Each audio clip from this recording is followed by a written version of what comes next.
It is 6:35 on Monday, February 11. We're going to call the school committee meeting to order. The first thing on our agenda is our consent agenda, which includes our minutes from January 28th and the warrant item 0048. Did everyone get a chance to take a look at these? And if so, can we have a motion to approve? I'll make the motion Thank you. to approve the consent agenda. Is there a second? Second. Thank you. Any discussions, corrections, questions? Okay.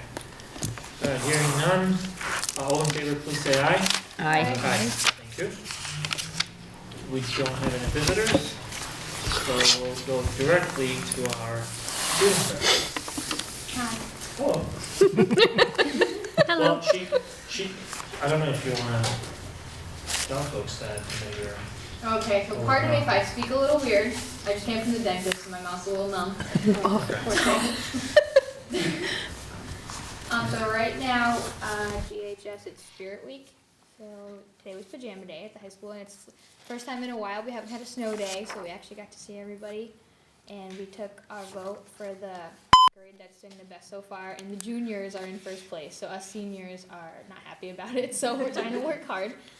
Right now, all the grades are working on their posters for Friday, because if you didn't know, we have like a poster contest where some of the faculty judge our posters, and there's like a Spirit Week winner, so the seniors usually win, so we're hoping that we win this year as well.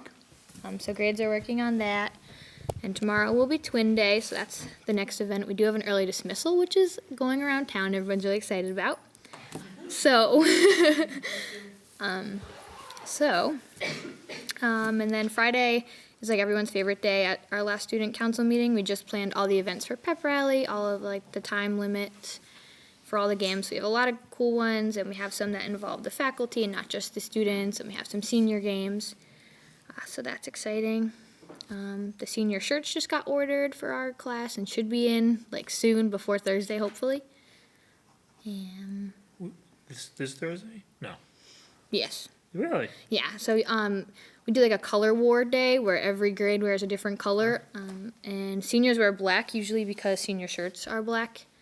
So we're hoping to get those in before Thursday, but our grades have been having a hard time paying class dues and stuff, so we're trying to push everybody to pay so we can all kind of look really spirited and like a whole class together. So, yep, the boys and girls lacrosse team for spring are doing fundraisers, selling Krispy Kreme donuts, so if anybody knows any lacrosse players, it's a good time to help support them. Where are they selling them? So you can just ask anybody on the boys or girls lacrosse team, even me. Okay. So we are selling those for $10, and there's going to be, I don't know too much information about it, like a fundraiser at Chipotle where you kind of, like a percentage of your meal or like how much you order and pay goes to our teams. So it's kind of cool. I know it's a Saturday. Okay. That narrows it down to 52. It does. Actually, we have fewer than 52 now, so that's good. But it is online, like on Facebook, in like the Granby lacrosse group chat. So there's that. And it's kind of going around. There's flyers going around. So hopefully you guys see that. If you like Chipotle, go support them as well. And yeah, that's pretty much it. Vacation's coming up. So I think every teacher's trying to get their last minute tests and quizzes in. And yeah, any questions or anything? Right.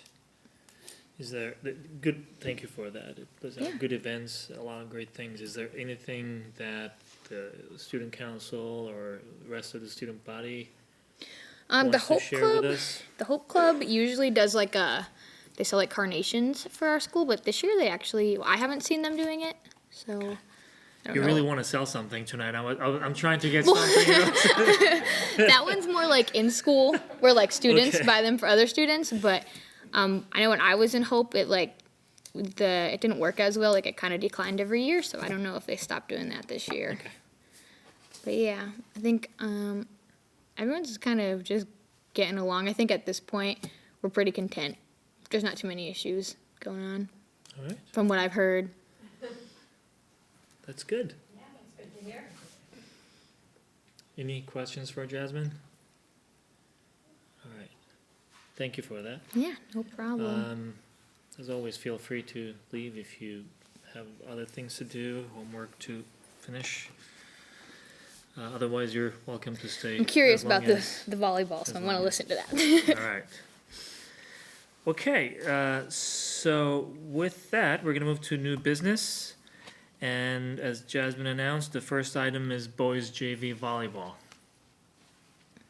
Trying to find the date with the full day in there. Do I have to Yeah, say please. it again? Yeah, Like right up there? I can scooch over. Nope. Okay, well, I'm back here again. Hoping to present the start of a JV boys volleyball program for the spring. We are hoping to be equitable across the board. There has been interest as well, as you know, that we were here not too many months ago proposing the girls' start of the program for this fall. And we have a good amount of interest. The students that are interested are not players on the lacrosse or baseball team, so I wouldn't see any concerns on drawing players away from other sports right now. So the interest that we've had, rumors have been spiraling around the school, and the kiddos are really interested and on board. So I told them that if they can come to me with a solid number, that I would propose it to the school committee. There obviously needs to be some work to scheduling, because they do start in about a month and a half. So it would be some work on my end, scheduling games. We would be independent, very similar to the girls, and it would be 2-year commitment for JV before you're allowed to be a varsity level program. Okay. So the cost breakdown, there's a small cost that comes with it. Given our budget that we do have money in the budget for officials and transportation regardless. Most of the game would be 15, 16 game schedule, so those costs will be very minimal. So I do have some of those numbers already built into the budget, just anticipating playoff costs and things like that. So it would be a small coach stipend to cover the cost. And uniforms are being donated if allowed and approved here. We do have a parent that works for New England Security and Technology that has agreed to fund the cost of uniforms. Allie, do you know how many students you have so far interested in this? Last I knew it was about 8, Okay, so that's, and that's not including any junior high numbers. So before, when this had happened, right, the older students were aware in grades 9 through 12, and Jasmine can probably attest to this as well. So a lot of that, went out into the student body, but the junior high, I feel like they're always last to kind of know everything, just because they're new, especially with the 7th grade.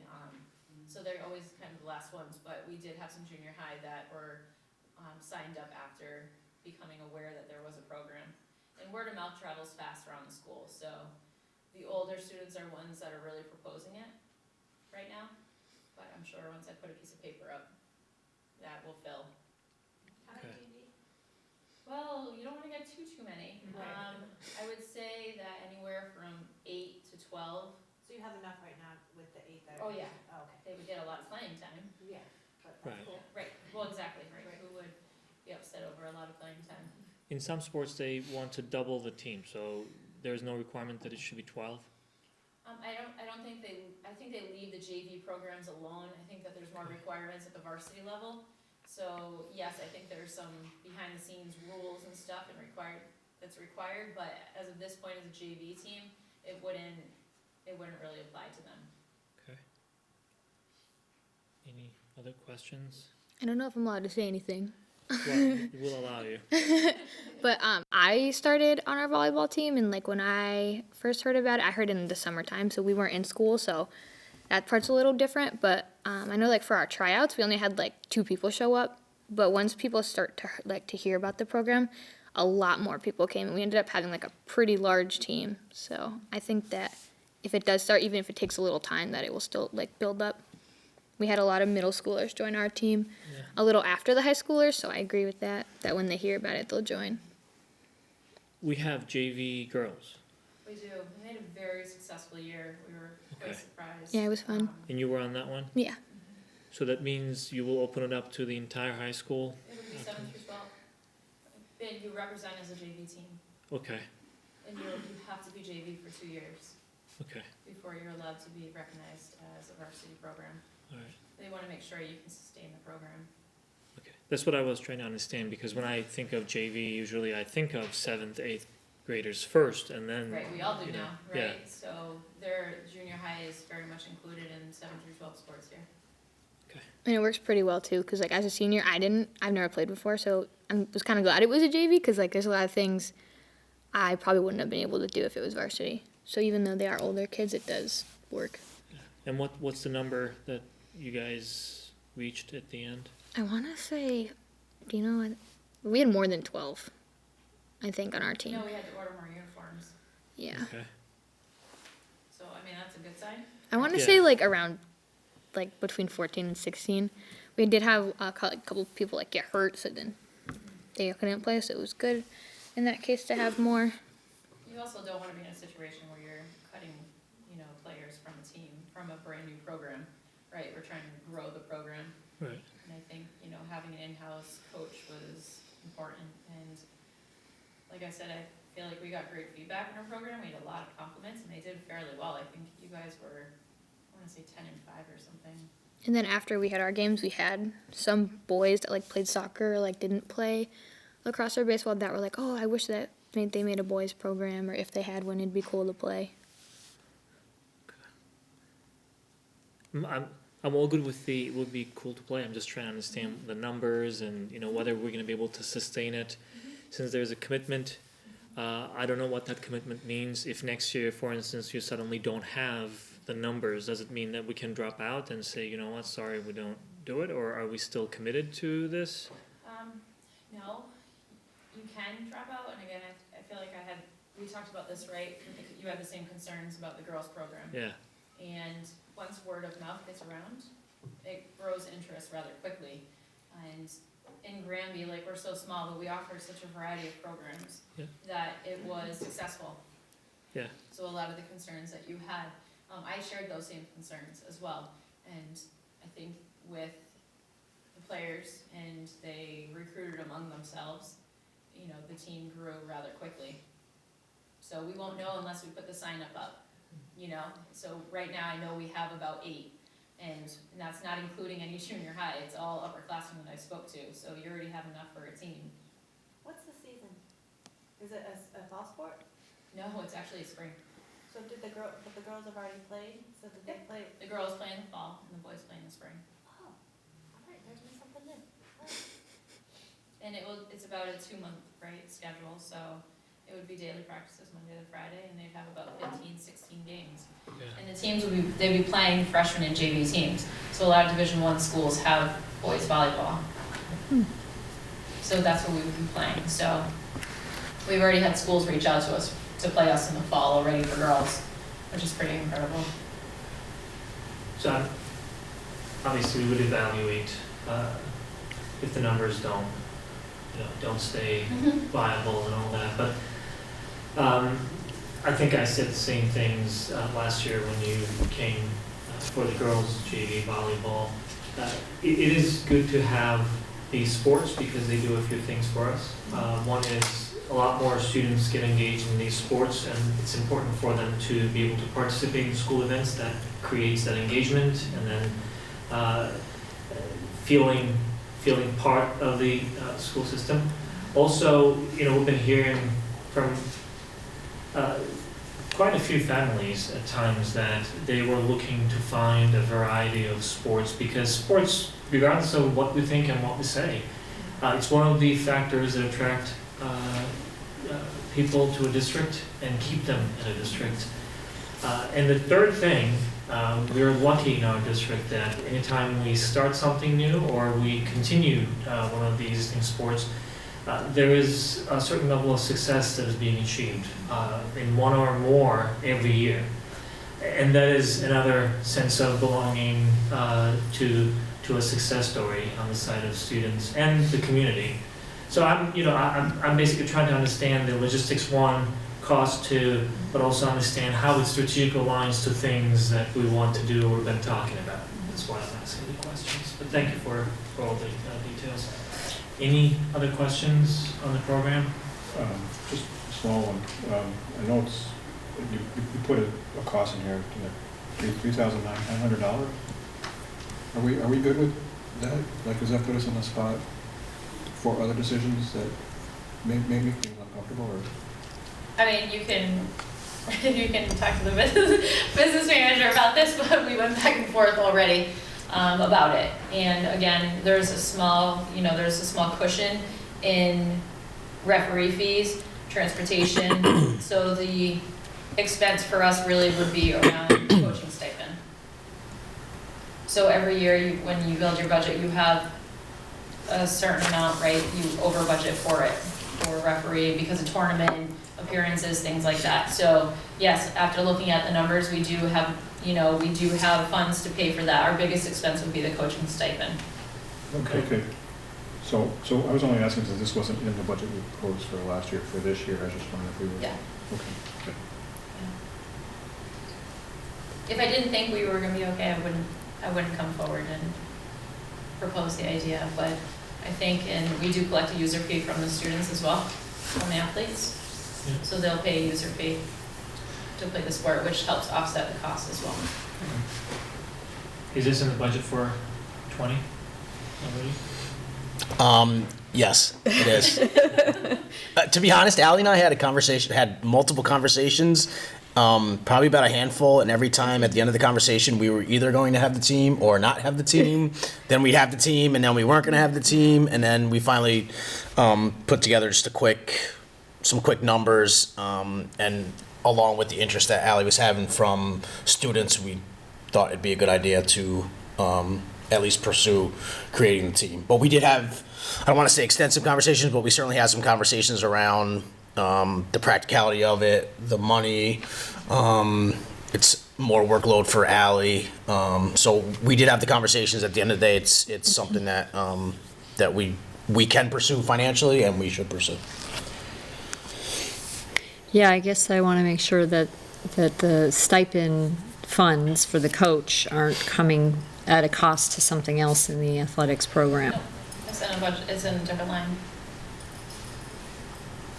Our biggest expense last year was, equipment. And we already have that, we can reuse it. We have sleeves on the floor and volleyballs. Can we use the, Yes. so this gym for Yes. volleyball practices? We totally could. Right, so at least that's one good use for that. And my last question is there a requirement that after so many years with the JV team, we also have to produce a varsity team, or can we stay A JV? 2-year requirement.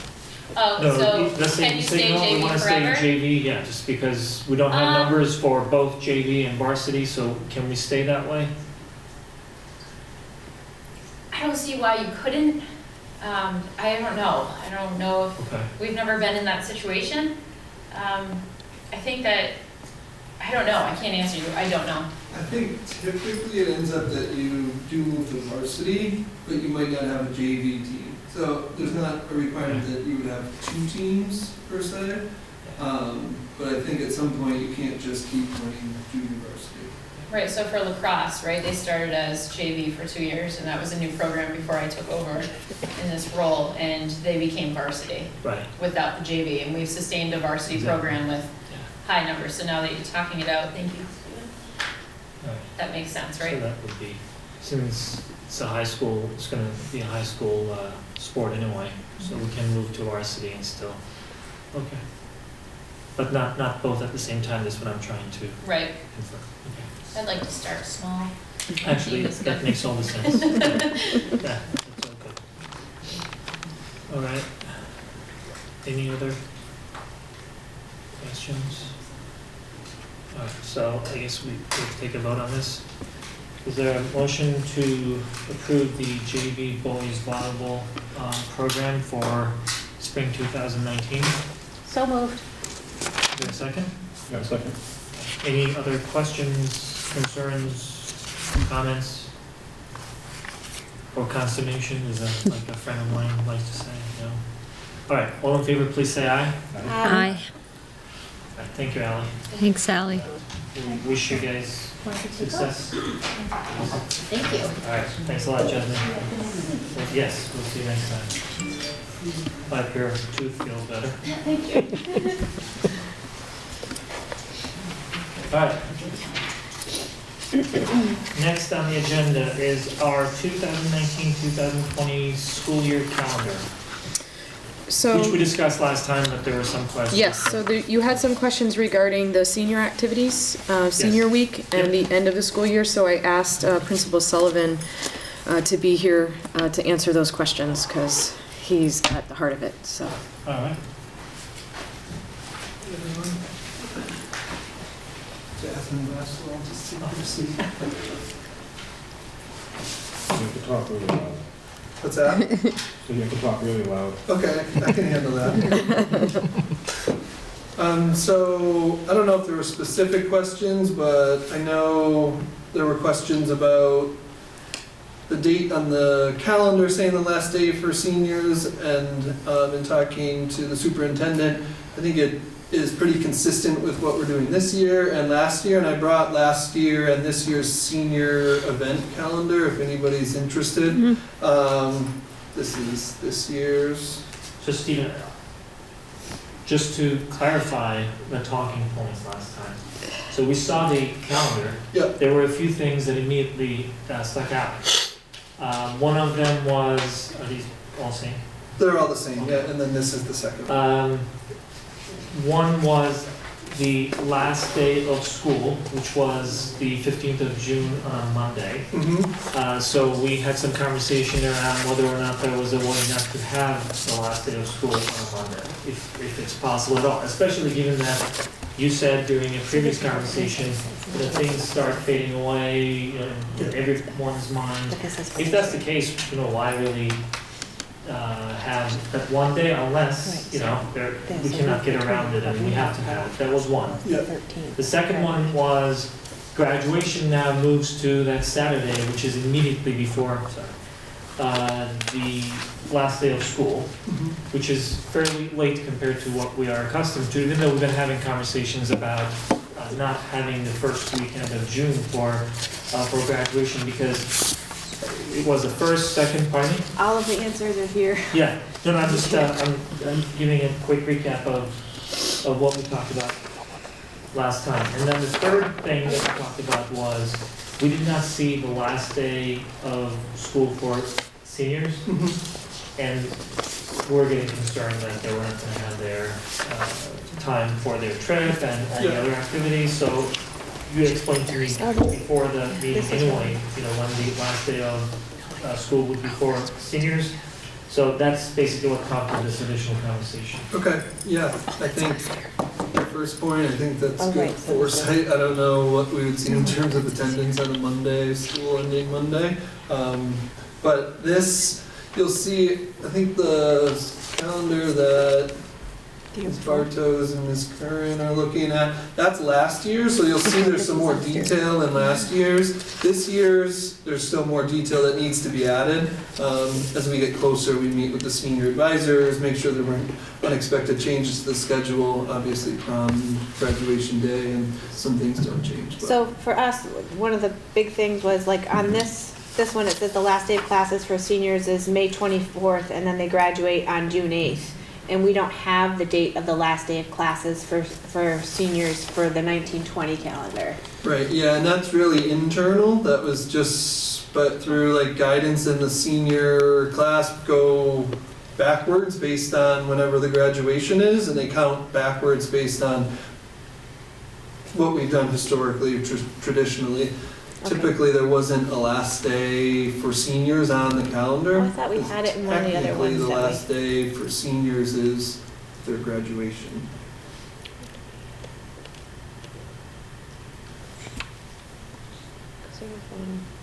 So as I recall, the biggest question was the Monday, last day of school being the 15th. Yep.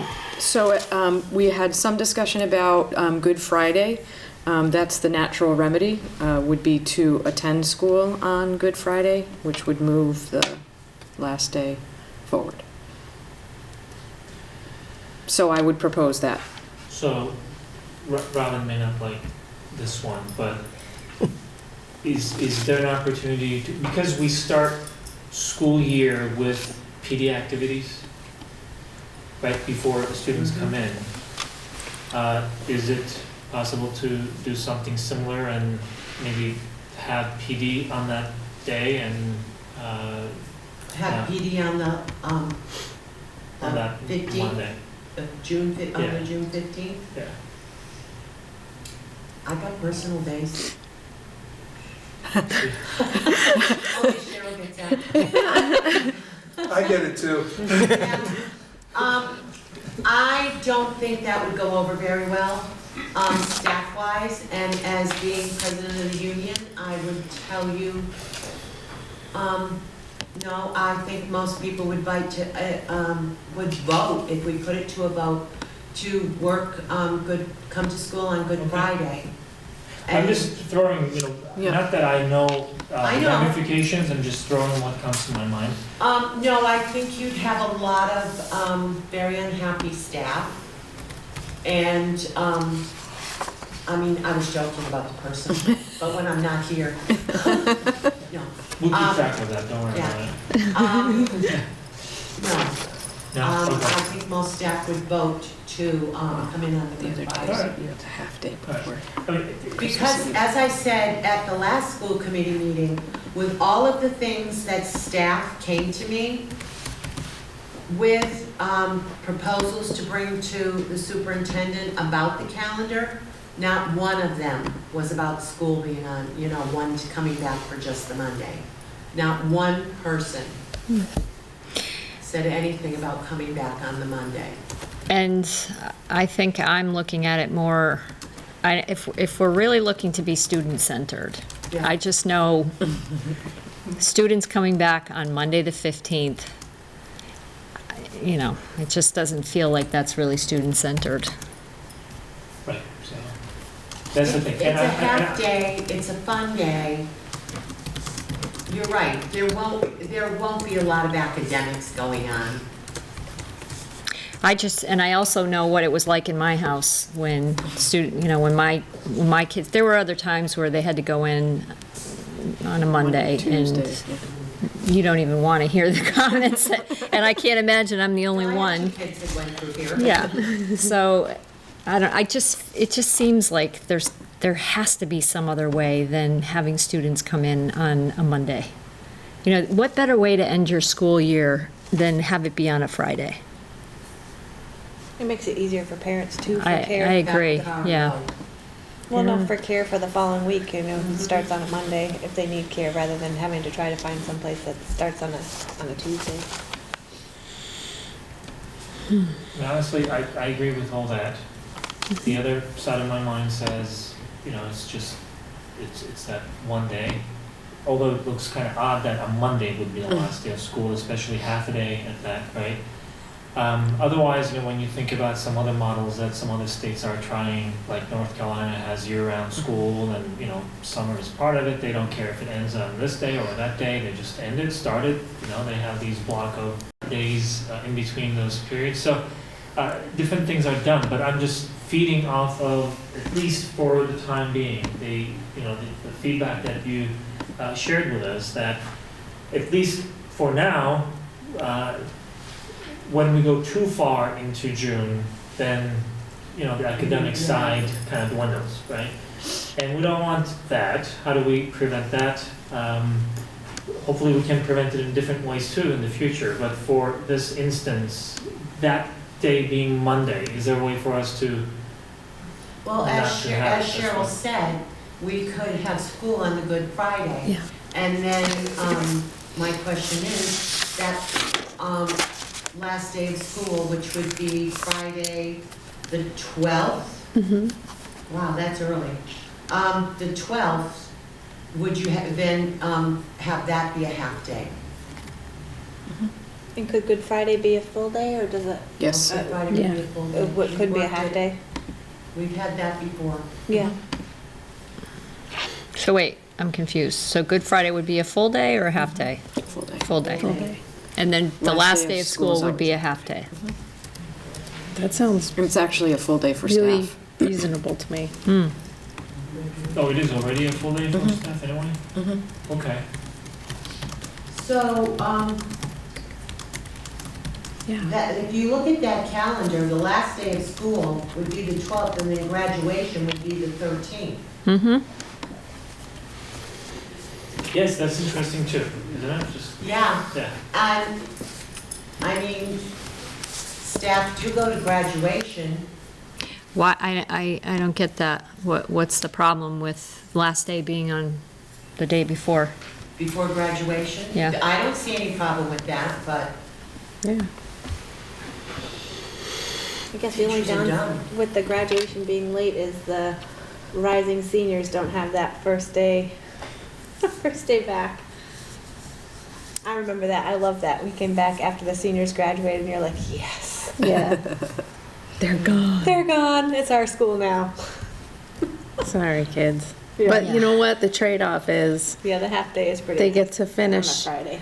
And graduation day will be like the official end of the school year. It's kind of a nice end of the year. Yeah, I've and never I think, understood why we So it had looks Good like Friday the off. more we have Seemed the very strange conversation, to the me. more pros and cons will emerge. yeah, I mean, we're trying to solve Right. we're trying to solve a particular problem, and I'm not so sure that we're gonna be Can able I to make a solve every problem. Of course. ask what the, okay, the last day of school is a half day. It was last year. See what the attendance was. How many parents let their kids stay home on that day? And that there would answer. Because, stop and think about, we were here for a full day before Christmas. I bet you that attendance, and yeah, it's a whole different time of year, and parents want their kids in school so they can go out and do what they have to do without towing kids with them to the mall.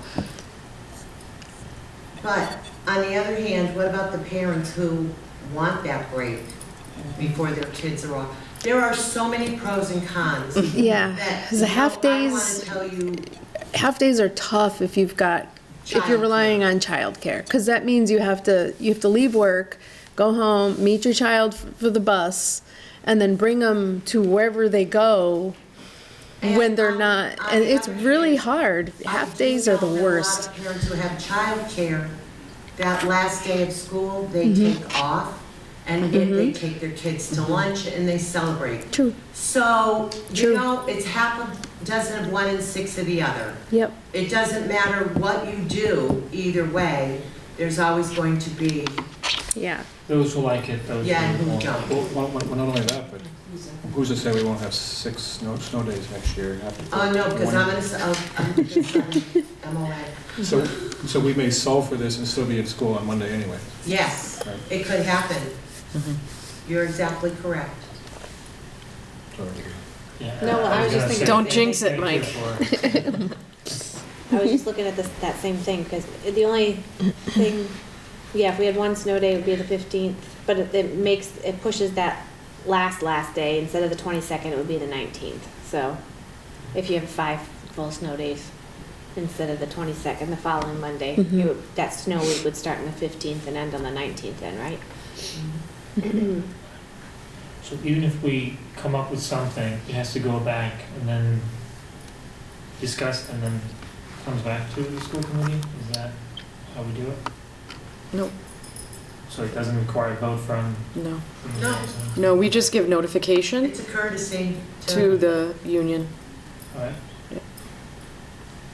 Okay, so I agree with you that there will be pros and cons to any one of these scenarios. So I don't know which motion the committee would like to proceed with. If there is one, we can entertain that and see where we go.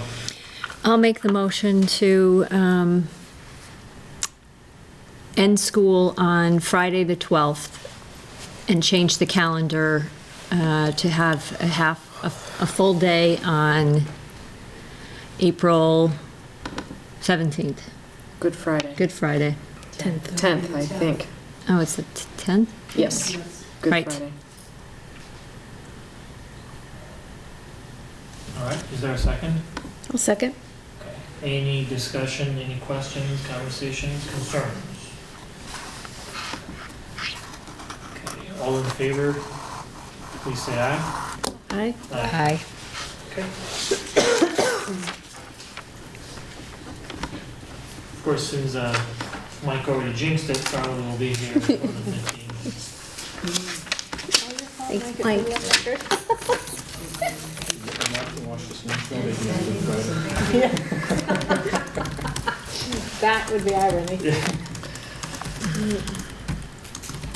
Not only did he say snow day, he said it's gonna be on Good Friday. We should have it. Yeah. It's happened before. Yeah? All right, so the next item is Project Lead the Way. Steve. Yes, so excited to announce that just a week or 2 weeks ago, we just received word that we received a grant through Project Lead the Way in collaboration with Mass STEM Hub. It's a middle school grant that they call their middle school program Project Gateway. And the grant, the way it's written, allows us to bring in 3 new STEM courses for our middle school students. The grant is for $20,000 over, it's a 3-year grant, but we get the funds in 2 years. And it allows us to pay for training for staff, or training for teachers, and equipment and supplies to run the curriculum. So you might remember last year we applied for this grant, and we didn't receive the full grant, but we were provided with a small startup grant, $3,000 last year, which allowed us to train 1 teacher in the design and modeling curriculum, which is, I would say it's like an engineering-based curriculum, and purchase equipment and supplies to run that class, which we're offering as a semester course this year. So both first and second semester, we offer the course with 25 students in it. It's a hands-on, hands-on curriculum in the design and modeling. The final project is they have to create a toy for a child with cerebral palsy. The other 2 courses that we'll offer over the next 3 years are automation and robotics, where they'll design and create a functioning stoplight and a robotic arm. And then the science of technology, where they'll, there's activities where they make their own ice cream, where they have to clean up an oil spill, things like that. So we're really excited about it. Superintendent and I went to the Project Lead the Way conference in October at WPI, and it's my 2nd year going to the conference, and just the magnitude, just the growth in the people attending the conference is pretty impressive. The first year I was there, it was in a room this size and maybe a little bit bigger, and then this year we were in a college gymnasium, basically, with, and it was full. So, yeah, so we're really excited about it. We have some teachers that we've talked to who are interested, and next year we'll offer 1 new course, and then the following year another, and then some talks about what the 3 courses will look like down the road. So it's 1, 1, 1. You're staggering the 3 courses that way? Is that? So the long-term plan is that, in a way, yes, but we are ahead of the game because we offered 1 this year. So the grant allows 3 more years for full implementation. So actually getting that startup grant got us a little bit of a head start on implementing it. So the first year we have 1 class, the Yes. second year we have another one. Yes. Does the first year's class stay, or Yes. it goes away? So we're building basically We're building- to a full 3 class. Yeah, curriculum. Okay. yeah, and the idea is that it'll be available to our 7th and 8th graders. And we're targeting specific grades per that class, but we built in flexibility where if a student, say in 7th grade, couldn't take the design and modeling class, that if there's a space in their schedule in their 8th grade, they could still take that course as well. So we want to expose them to different things. They're all STEM-based, hands-on. And, yeah, the first semester went well with the design and modeling that we offered this year. Mr. Kearns is teaching it. And I've been in there quite a few times, and the students really seem to enjoy it. How many students did you have in there? This year, I think total, over the course of the year, 49. I think we had 24 first semester and 25 this semester. So a lot of interest. Yes. Is there something equivalent to this for high school? Yes. 9, 12? Yeah, and K-5. So there's 3 different, Project Lead the Way, and I can send you the link to their website.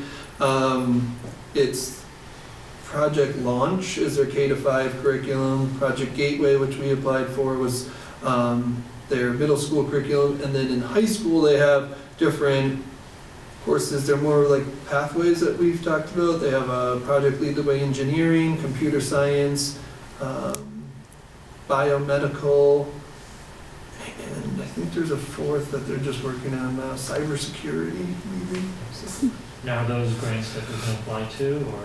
yes. Yeah. And So we were have intentional about starting with middle school and trying to develop it over time, and then and at this point I feel like we already have a partnership with Mass STEM Hub and Project Lead the Way, and considering interest and things like that, we'll look at the high school opportunities. You know, for example, I don't know if computer science would be the first one we look at, only because we offer AP Computer Science, we offer an Exploring Computer Science class, so we might try to go into the biomedical or the engineering pathway that we don't have as much to offer right now, and then build that way. Is there a plan to apply for the grant? The project launch, I think you said, was K through 5? K to 5. So our goal is to bring Bill to the summit this year and begin that process with Bill at the elementary school. The project launch, and Cheryl and I and Bill have talked a little bit.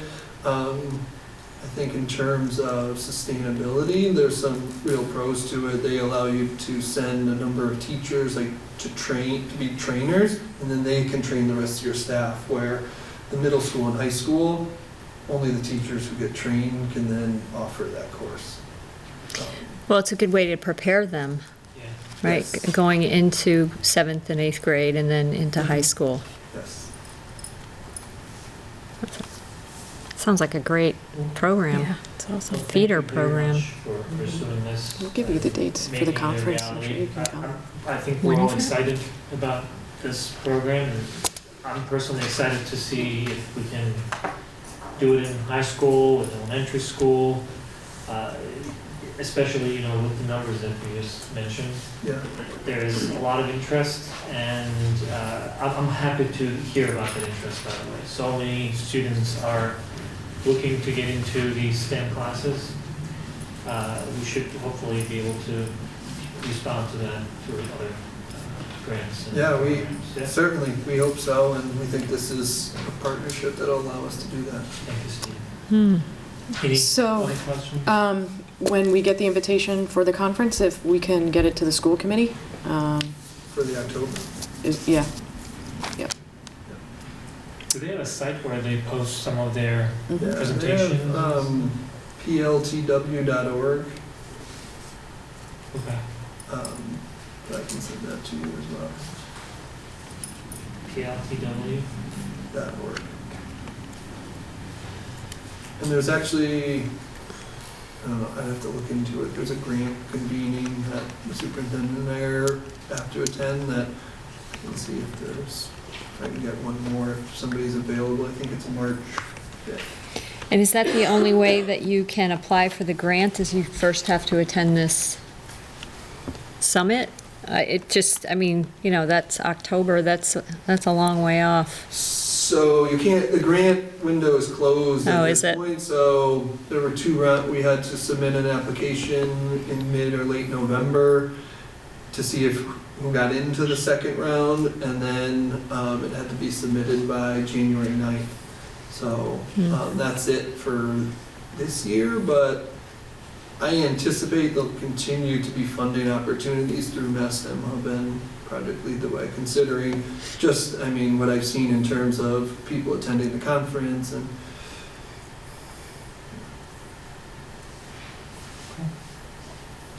Questions? Thanks again. Do we need Yeah. to vote to accept that money? Is that, Oh, we did not do that? Did we receive the revenue yet? we haven't received revenue No, so yet. once we do, So we once got, okay. yep. Emery, can I ask that while we have Mr. Sullivan seated at the head of the table, could we take the field trip Connecticut Science Center Sure, out of order? of course. I'm thinking Crystal might have gone to the high school, because that's where we've always held Okay. school committees. So the Connecticut Science Center, I know there's some documentation in your folder regarding the field trip. It is an out-of-state. We're a little tight on time, so if there are any questions, hopefully Stephen can answer them. What grade is this for? 11th and 12th graders, I believe, and there might be a couple 10th, but primarily 11th and 12th. It's the anatomy and physiology classes, and then, I believe biology. Yeah, I noticed that too. It wasn't on the request form. What grades? Yeah.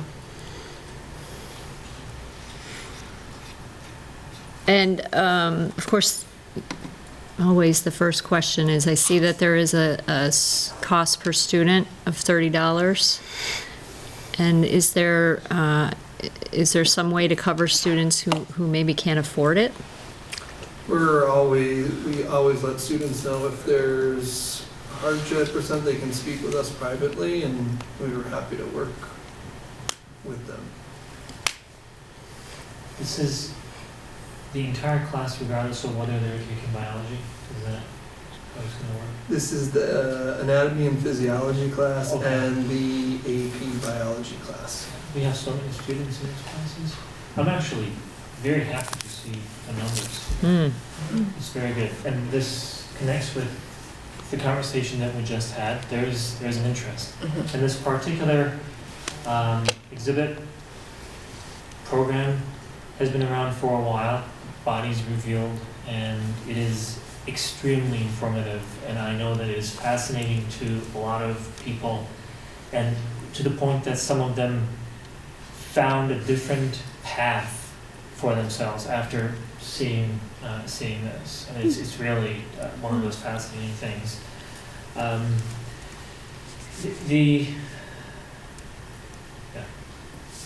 So it would be great if we did not lose any one of these students because of the cost. If there was a way to make sure that they were all able to go. Yep. So if it gets to that, if you can let us know. This is on, when is this?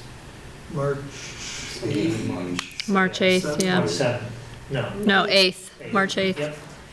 So if you know, you can bring it back to us, maybe we can keep track of it. I don't know what we can do. It would be great to see all of them be able to go and not really miss the opportunity to see this. So. Absolutely. And that goes, I mean, with senior dues, things that we're always work to be creative with students if there's a hardship or something came up. And so we've been pretty successful with that and high time. All right. Anything else you want to add? No, not about the field trip, no. Okay. Is there a motion to approve the field trip to Connecticut Science Center for the Bodies Revealed exhibit?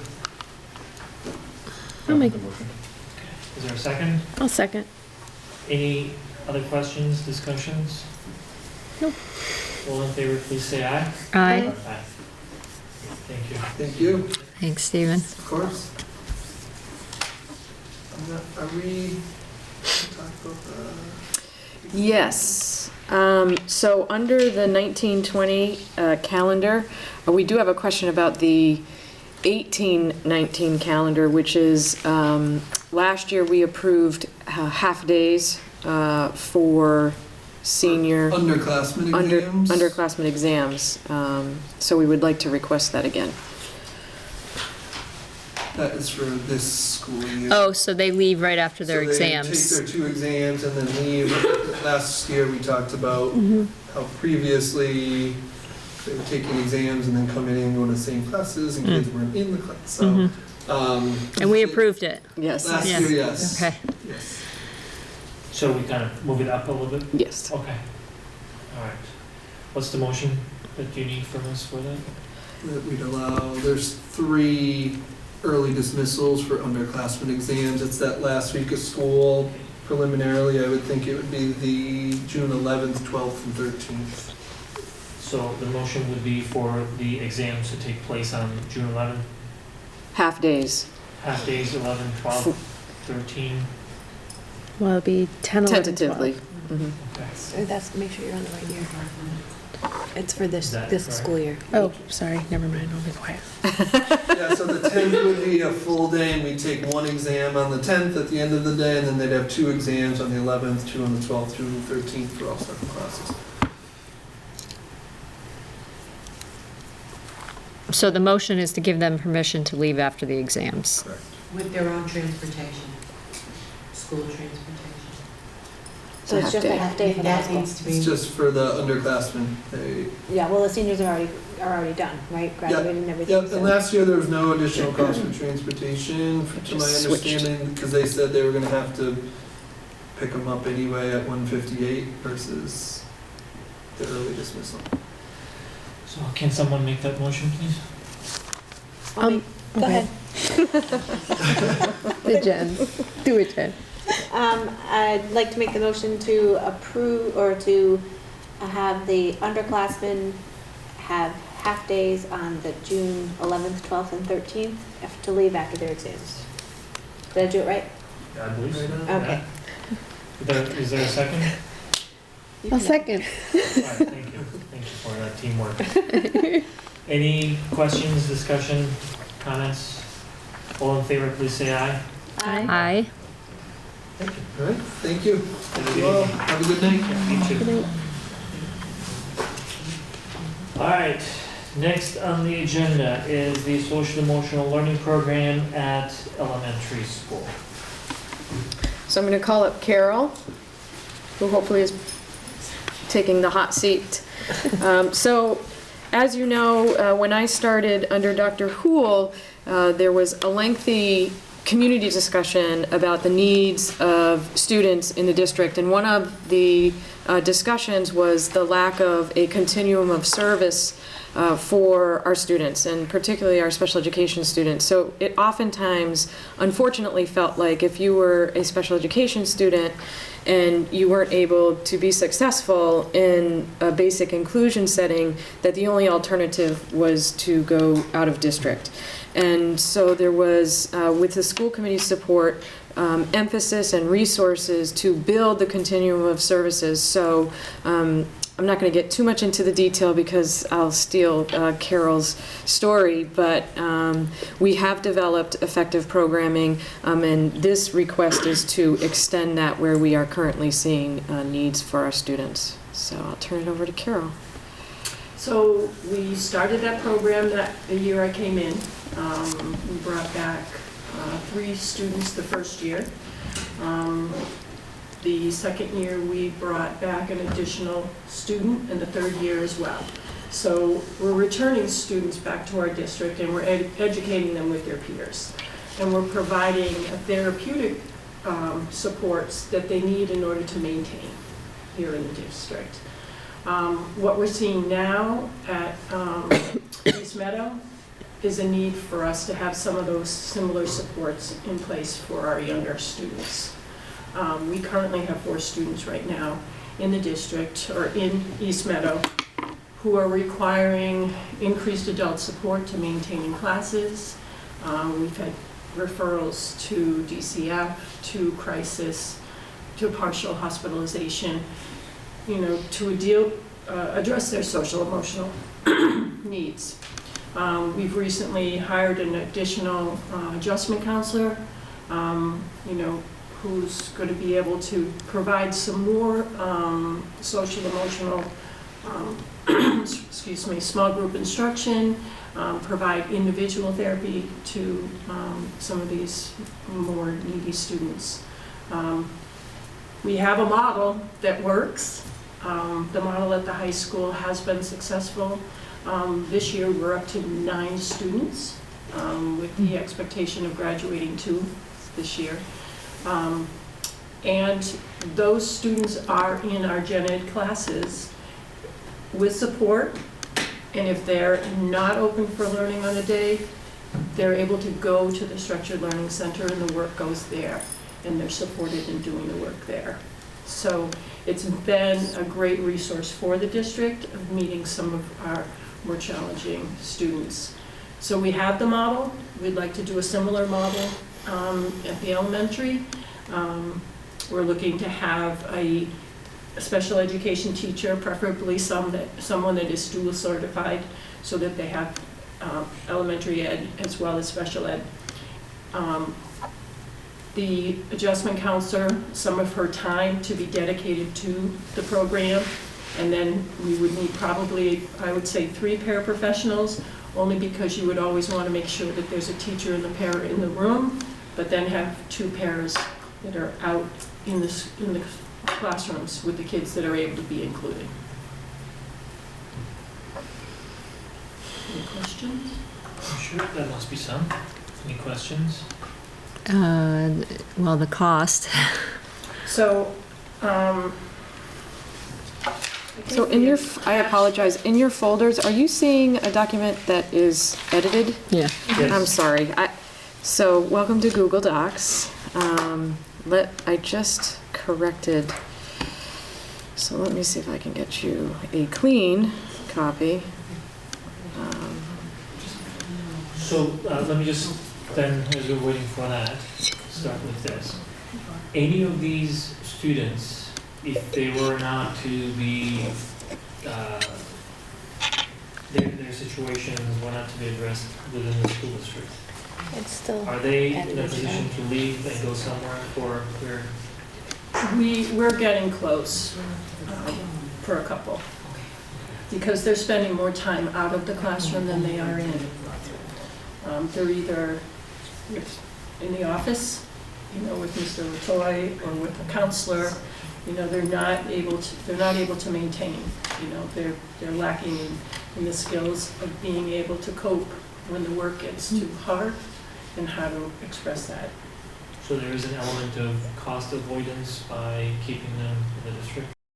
I really appreciate that you always bring the students' well-being up first, and we had at the beginning of the conversation but I don't want to miss the point that one of the drivers of this program and the decision to have it in-house was to see whether or not in the situations that could be handled within the district, we would do so, and as a result of that, avoid some of the costs of sending these students out. And there was also an additional repercussion that you mentioned.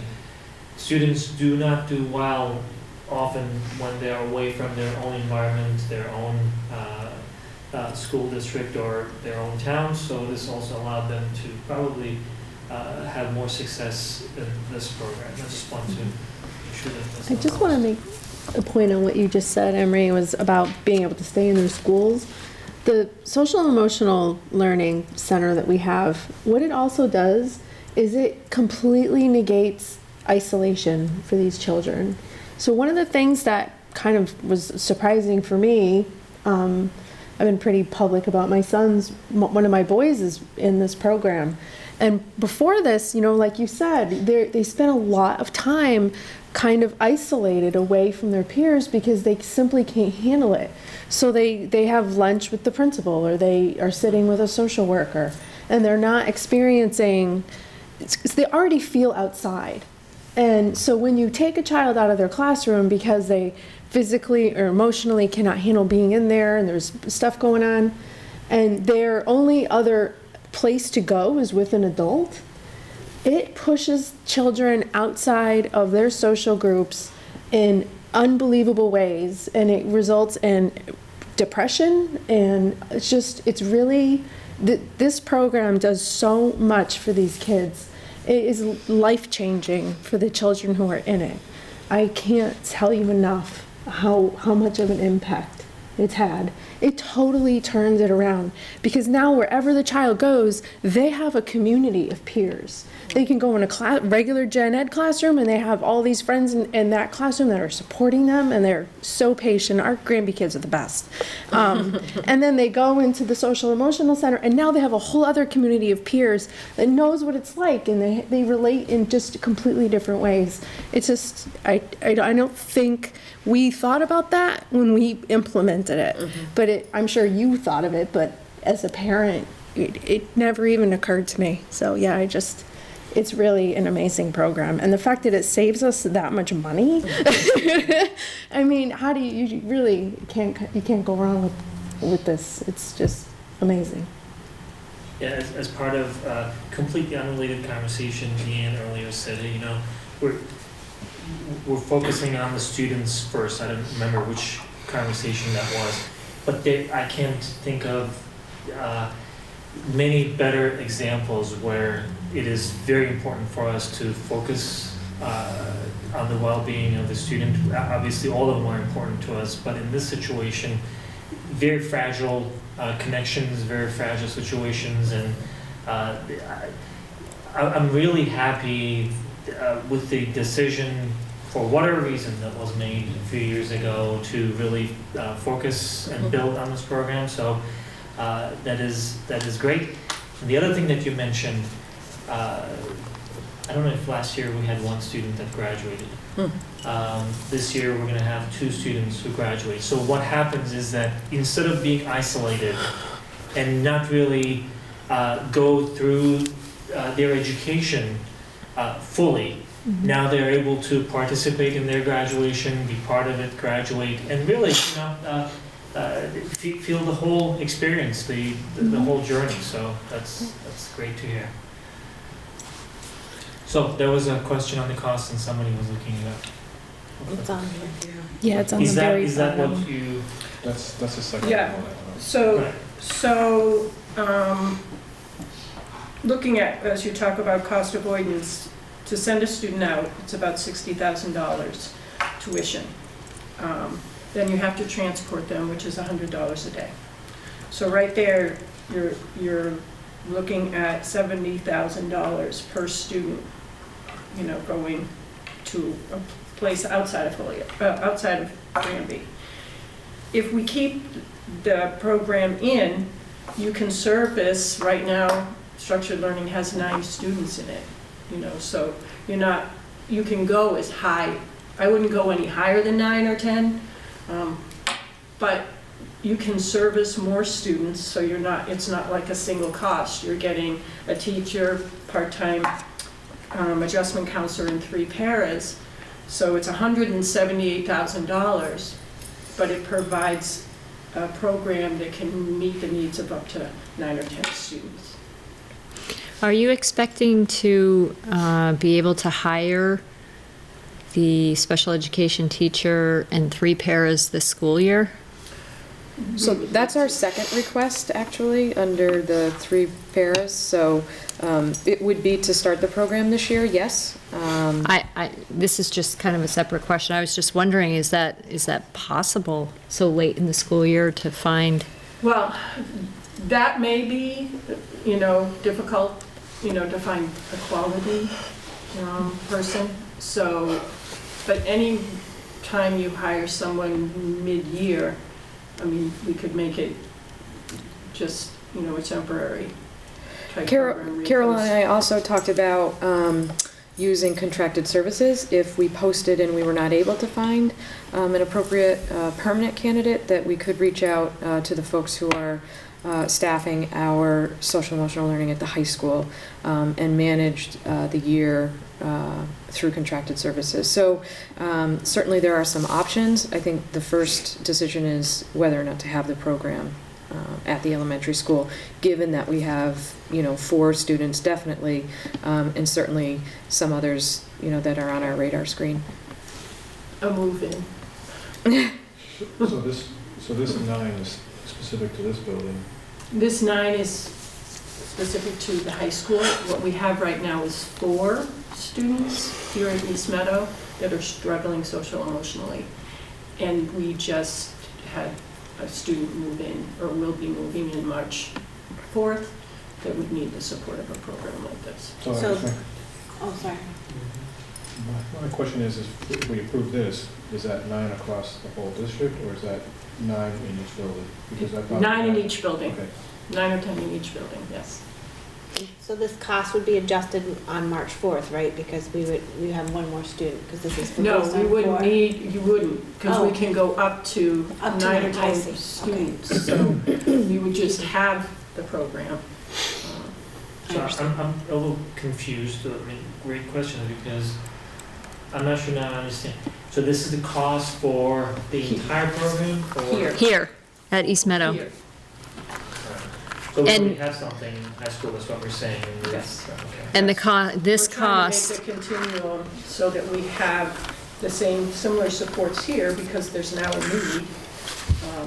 And so we want to make sure that we have those supports so that we can keep these students here. and this would allow up to 9 or 10 students. Yes. And if we don't implement this, then we're faced with the fact that these 4, potentially 5 students would be going out of district, right? Okay. I just wanted to make sure I was understanding what, Eventually, yeah. not necessarily Not right. immediately. Not Right, but that's, the No. no, I'm not Yeah. saying that, but that's Yeah.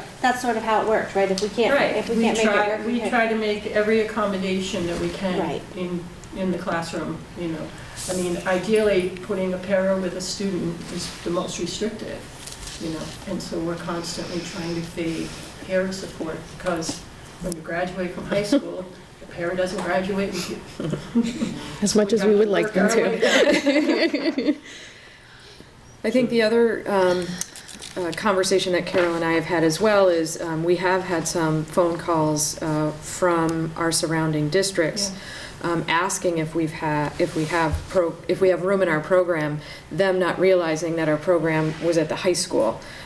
So we have had some inquiry into tuitioning in elementary students. So while we might not have 9 that we would service, we could potentially tuition in, and we are tuitioning in a few students into the district already, so. And- So how would that work? Would that just be the normal school choice in? No. Or would that be a different- No, they would pay tuition to go to a specialized program.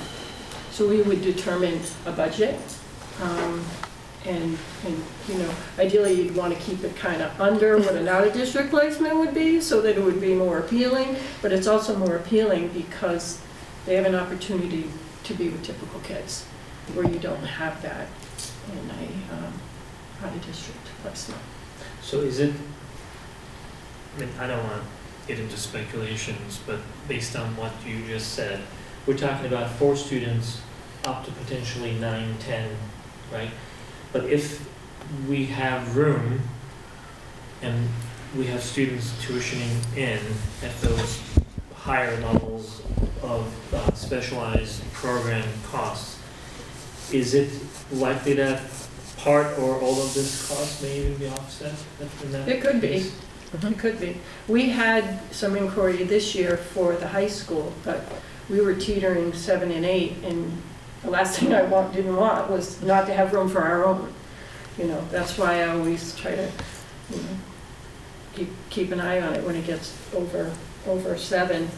We kind of, because we don't want to have to send our own kids out because we took another student in. And this is the cost, fully staffed to function for up to 9, 10 students? Okay. And this is built into next year's budget as well? We did put place markers into the budget for next year, yes.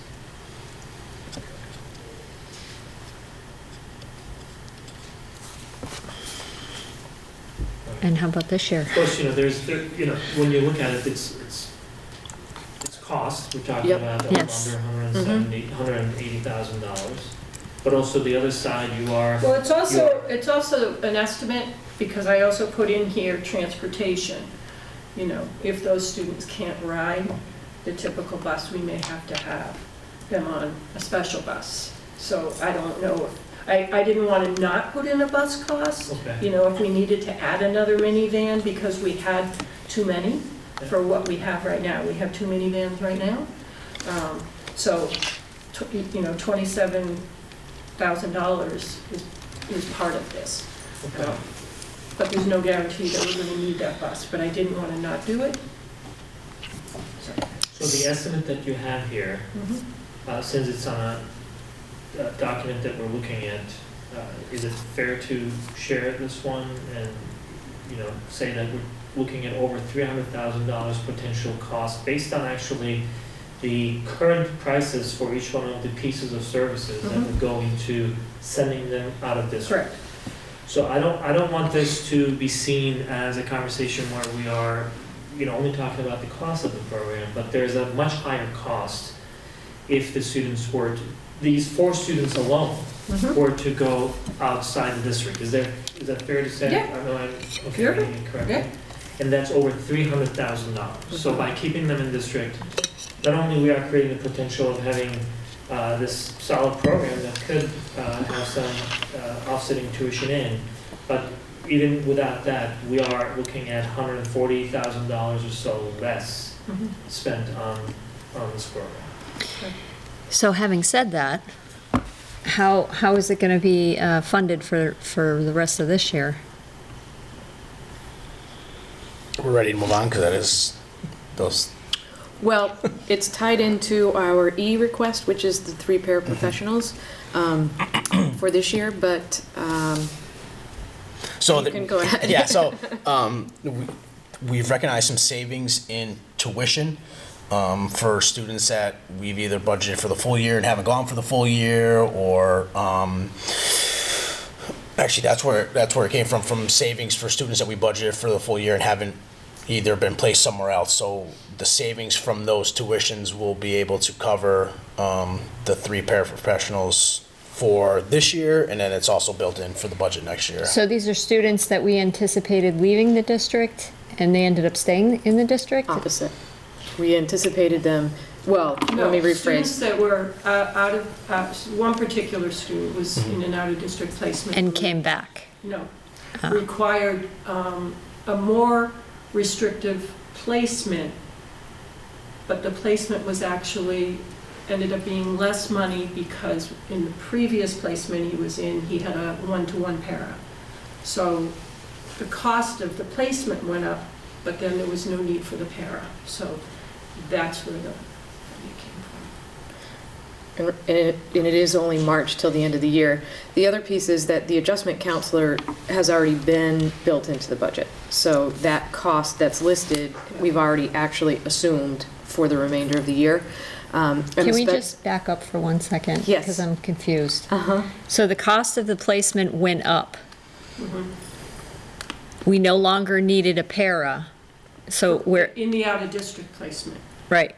So that was the reduction. So you pay, in an out-of-district placement, you pay for the placement and then you pay for the staffing. So they had a placement, this particular program had a cost, and then he had a 24-hour one-to-one. So now he's in a different program that was more, but he doesn't need the one-to-one. So that funding came back to the district. So there was some savings? Yes. Gotcha, okay. Understood now. So may I ask one question and clarify? The other request that we're referring to is much smaller. So how does that amount fit into this request? Are they supposed to be together? I mean, if that is for staffing, what is this for? So E, which is the 3 paraprofessionals, those are right now being funded through our substitute line, but we do recognize that these are the students that will need social emotional learning support, and they have paraprofessionals paraprofessionals right now. The idea is to just now create the program, and instead, these 3 paraprofessionals would be moved into the social emotional learning program. So right now, they're already working, we're just paying them through as substitutes. A different line item. Right. Okay. Okay, so it's, Right, and we have not hired, we have not posted. It's more about recognizing as we've moved through the year, some significant changes in student behavior, social emotional learning that we really need to address. It has just escalated this year. and just, you know, to ask it, if that is the case, if there is an escalation, do we know, since we're trying to build a program, do we know whether we are in a position to definitely keep that student in district, or is there still a possibility that that student may not be in district? There's almost always a possibility, and there's almost always a possibility that a child's environment changes and creates a situation that we have no control over, and that their reaction to that doesn't allow them to be safe in school, and we would be looking for an out-of-district placement. So unfortunately, the answer is no. We can never guarantee that a student will be safe and ready to learn with us. Despite the fact that we develop very effective programs, there is always the potential that a student need outstrips our capacity to provide for that student. All right, so And that's unfortunate, still but confused. it does happen. I need a little more clarification. So if you're already covering the cost on one line item through the substitute, what's the extra cost for? If you're already covering it and you're asking for $51,000 to cover paraprofessionals, That'll be the cost of the full program next year. And we want you to understand what the cost of the entire program is, and what the cost avoidance is as a result. So that is the entire program. It's significantly less than that to start the program now and move through move through the end of the year. But next year, the entire cost of the program would be the $178,900. Bearing in mind that we already have the adjustment counselor on staff, so that would be reduced. So that is reduced out of this 178? It's only marked in as a halftime, so we estimated $30,000. So that plus the potentially not having the transportation, so we're talking about almost $60,000 Yes. out of this one that can. Potentially, And then we're talking yes. about potential of maybe 1 or 2 students Correct. tuitioning in. Mm-hmm. Okay.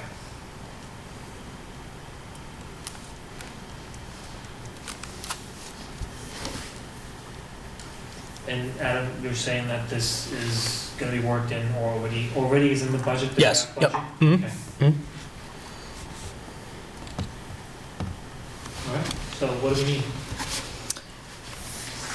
A motion to create the positions associated with the social emotional learning program at East Meadow School, including 3 paraprofessionals and a special education teacher. And that covers the 2 line items here, correct? G and E? It actually does, yes. Okay. Yep. so in essence, we're making a motion to approve implementing the structured learning program at East Meadow. Yes. Yes. I just have one more question. If we build it here, when they move from this building to that building, that potentially makes that change a lot easier for any students that may have issues with that kind of a change, right? So they can just, it's a natural That would transition. have been nice. Yeah, well, the theory is that for the folks on this side will speak with the folks on that side, and it'll be a nice little handoff to the child, right? And there's also the potential that we meet their needs now, so when they go up there, they may not need that level of support. They may just need a check-in and have that place as a resource. Good conversation, so if you don't mind, I have one question out of curiosity. what is the marginal cost of the program, in the sense that if, let's say, we need 12 spots now, is it just adding one more para, or is it more than that? Does it really throw the whole calculation off and you need to build something as large? Well, And if it's not easy to answer, it's fine, but I I'm think wondering it's if not there's a easy to marginal- answer because it really depends on the needs of the students. So, But for this program, my understanding is there is actually an understanding based on the expected circumstances, situation of the student. So I think we understand the type of program that we want to build, correct? Correct. For certain types of behaviors, needs. Keeping that in mind, if we were to have more students like this, let's say we have 1 or 2 more next year, some move to the high school and suddenly we find that we're gonna need that 11th spot. Does it automatically mean we need to expand the number of staff? Or does it mean, hey, you know what, we can go this far and then after that we add 1 more para and then it self-sustains? I think we would consider it like we did this year. We had a lot of conversation as these students began to really fall on our radar screen about designing programs with the staff we had. But at the end of the day, what we really needed was a full-time placement in district for students. So if that program exists, can we staff it tandem with teachers that we already have? Maybe, depending on the numbers of students that they're supporting in inclusion classrooms or pull-out classrooms. So the answer is yes. I mean, no, it wouldn't necessarily trigger it, but it would trigger definitely a conversation about staffing schedules, the kinds of students that we're supporting, and whether there's flexibility in the schedules or not.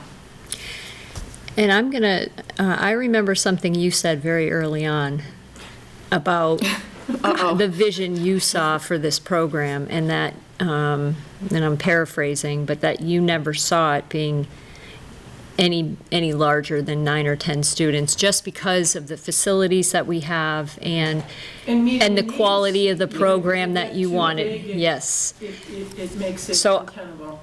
So I will, as long as I'm on the committee, keep that in mind, that if there starts to be more proposals for more than that, I would be very suspect of that.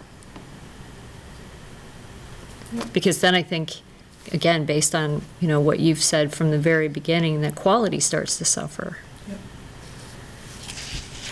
I mean, in DESI regulations, you can have a special education teacher alone in a classroom with 8 students. Once you add the 9th student, you have to add a para. Once you add the 13th student, you have to add another para.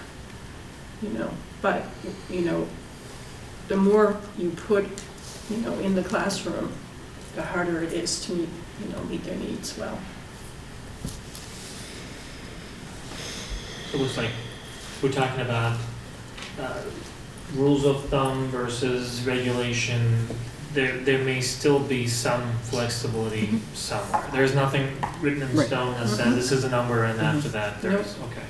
No, but, I mean, you could have some low-need students that are getting morning check-in, individual therapy, and check-outs. So they're not in the classroom all the time and requiring support. So if you have a couple of kids like that, yeah, you could go to 10. I just, knowing the population, I wouldn't want to go past 10 in a classroom like that. And do it well.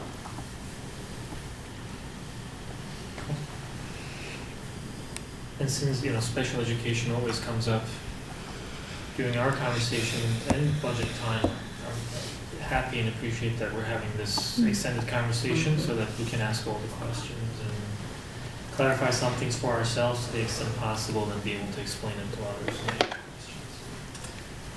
Okay, so is there a motion? I will happily make that motion to approve the social Emotional Learning Center at East Meadow School. I'll second. Any more discussion, questions, comments? Okay. All in favor to approve, please say aye. Aye. And that was for both items D and E. So Yes. we're all set. Thank you, Carol. Thank you very much. So I'm just gonna mark it, we'll vote on the 30,000 for this year, it's that big, then we'll vote this May. That's a very good question. So the amount for this year, you're saying that it's already taken care of? Yes, So we don't have to vote for it? correct. Or do we have to vote to switch it from sub to, District another tuition category. to salary. So, make an amendment for Yeah. budget transfer. Mhm. Yes, we do have to, So we'll come to the 25th Yep. with a budget transfer as we begin the end of the year. We'll be bringing you budget transfer requests. So this would be one of them. so we don't have to vote for it now, or do we have to approve that? I'd rather present you with something so you can see what the, Okay, you so know. you're gonna bring something? Yes, oh yeah, yep, All right, you'll see the actual transfer. okay, You sounds can good. vote on that. Thank you. I love having a business manager. We do too. All right, so next three items are related to our advocacy. And the three items are rural school, it says signature, but this is one of the initiatives related to rural school. And is it coming directly from the Rural School Coalition? Yes. Okay. The second one is fully fund circuit breaker, because there's as it has been the case the last so many years, there's an interest in reducing the circuit breaker rate. And the third one is something that we discussed at our last meeting. Robin brought it up and shared the resolution. We tabled it to be able to discuss this time. That is related to supporting full funding of our public schools, said a little differently, asking the state to increase the aid to represent what the updated formula, foundation formula would require. Okay, so can we just go one by one, and Sure. can you share that first one, the rural? Yes, the rural schools. Yeah. So Michael Budakanti from Mohawk Regional has requested that myself and the chair of the school committee and really all of the chairs of school committees that are participating sign off, but I thought it would be a good time for the school committee to have continue the conversation regarding our support of the Rural Schools Coalition with the recognition of the needs of rural schools with declining enrollment and the fact that our dollars need to cover higher expenses of things like healthcare, increased healthcare, and certainly increased costs of special education. So the letter really recognizes the need, but also the request this year, which is to follow the rural schools funding formula from the Midwest, which is to provide for $400 per student in rural districts. So that funding bill is going to move forward through the coalition as the budget is discussed at the State House level. And so we would request that the chair and myself sign on to support the Rural Schools Coalition request for funding because of all of the conditions that are unique to rural schools. What, we're still in Yes. category Mm-hmm. two? All right.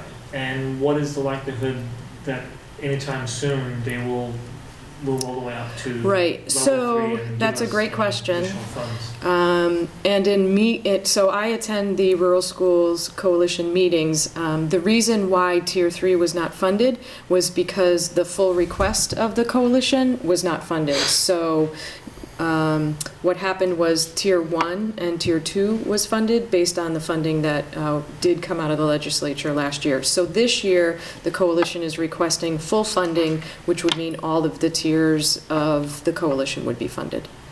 How many tiers are there? 3. And density primarily? Density was the determined? one that put us in Tier 3. We certainly fit with declining enrollment and square miles. Okay. So what is the request from the full committee? Just to authorize? Just to authorize the superintendent signatures? and The Yep. chair to Mm-hmm. sign? Okay. So let's just have a motion. If there are any questions, we can continue the conversation. Is there a motion to authorize the superintendent and the chair to sign on this request? So moved. Thank you. Is there a second? A second. Okay. Any more conversation, discussion, question on this? I would also ask that we reach out to our representatives and our senator, state senator, because they're the ones who are going to be advocating during the budget process.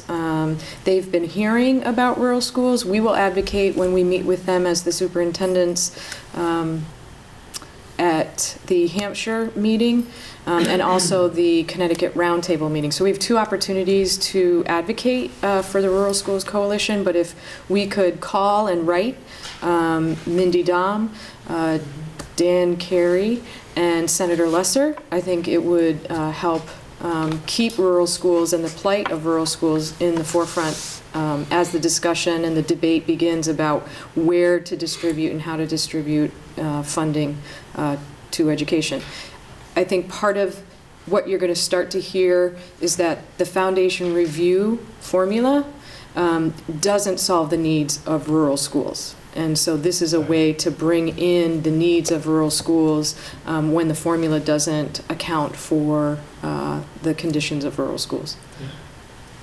So we need to keep that as part of the conversation, because if Chapter 70, if the foundation review formula is the only thing that's implemented, it will not bring us the kind of revenue resources that we need to continue to provide the services and really equitable services with communities, you know, on the eastern part of the state. Western part of the state? Eastern. Oh. They get a lot Oh, you more mean comparatively speaking. property taxes out there Yeah. and funding. This is probably also, at least partially, an education for them as well. Mm-hmm. Because I don't know if they have any other district that may qualify for this, who may be the only one. So because of that, they may not be as ingrained in the conversation, and we should reach out, I agree Yes. with you, and just let them know that this is something that will be important for us. Mm-hmm. Hopefully, they move forward with this quickly, because I know that the level ones already received some funding, Yes. correct? Mm-hmm. Okay. All right, so we have the motion and second already on the table. Any other questions, comments? Okay, otherwise, all in favor to approve the motion, please say aye. Aye. Thank you. All right, the second item is related to circuit breaker, and I saw that we have already a letter drafted to be sent to each one of our elected officials, representatives Carrie Ann Dome and our Senator Eric Lesser. So did you want to briefly talk about that? This is a historical part of what seems to be the budgeting process, where the governor represents his budget, and in that budget reduces circuit breaker, and then we all have to rally and say, you've promised a circuit breaker reimbursement of 72%. And right now the proposal is at about 68%. Correct me if I'm wrong. Mm-hmm. And so we're just asking for them to fully fund circuit breaker. Was it 72 or 75? We're asking at 70. Yeah, so it's gone down year by year, but at one point it was about 75%, and it's gone down to 72. I was at MASBO last week, and Jay Sullivan from the state was there, and as Cheryl said, right now in Governor Baker's budget, circuit breaker reimbursement is built in at 68%, which really means a 70% reimbursement. So we should see 70% by the time the House and the Senate review the budget. I don't think we'll get to 72%, but that will remain to be seen at the end of the year. So the state comes out with their circuit breaker calculation, and they do some additional calculations at the end of the year. And typically they find some money and there's an increase to that last installment of circuit breaker. But for right now in the governor's budget, it's 68%, which is essentially 70%. I don't think we'll get to 72 at the start of the year. Sorry. Nope, go ahead. The amount that you're talking about here, the $353,000, is that what we stand to, we as the Granby School District stand to lose? Is that, what is that? That is for the state. The state could potentially lose. Oh, that's $1 million? Yes. Oh, okay. Yep. I think what this is really about is the promise to reimburse districts for known costs for special education students. It's a promise. And although we don't participate in regional transportation, that was another promise that was made and broken. The charter school reimbursement, we were promised a certain amount and we have never been given what was promised. I think this is a lot about momentum around funding public education in the Commonwealth of Massachusetts. And so I know that Robin is going to talk about Fund Our Future.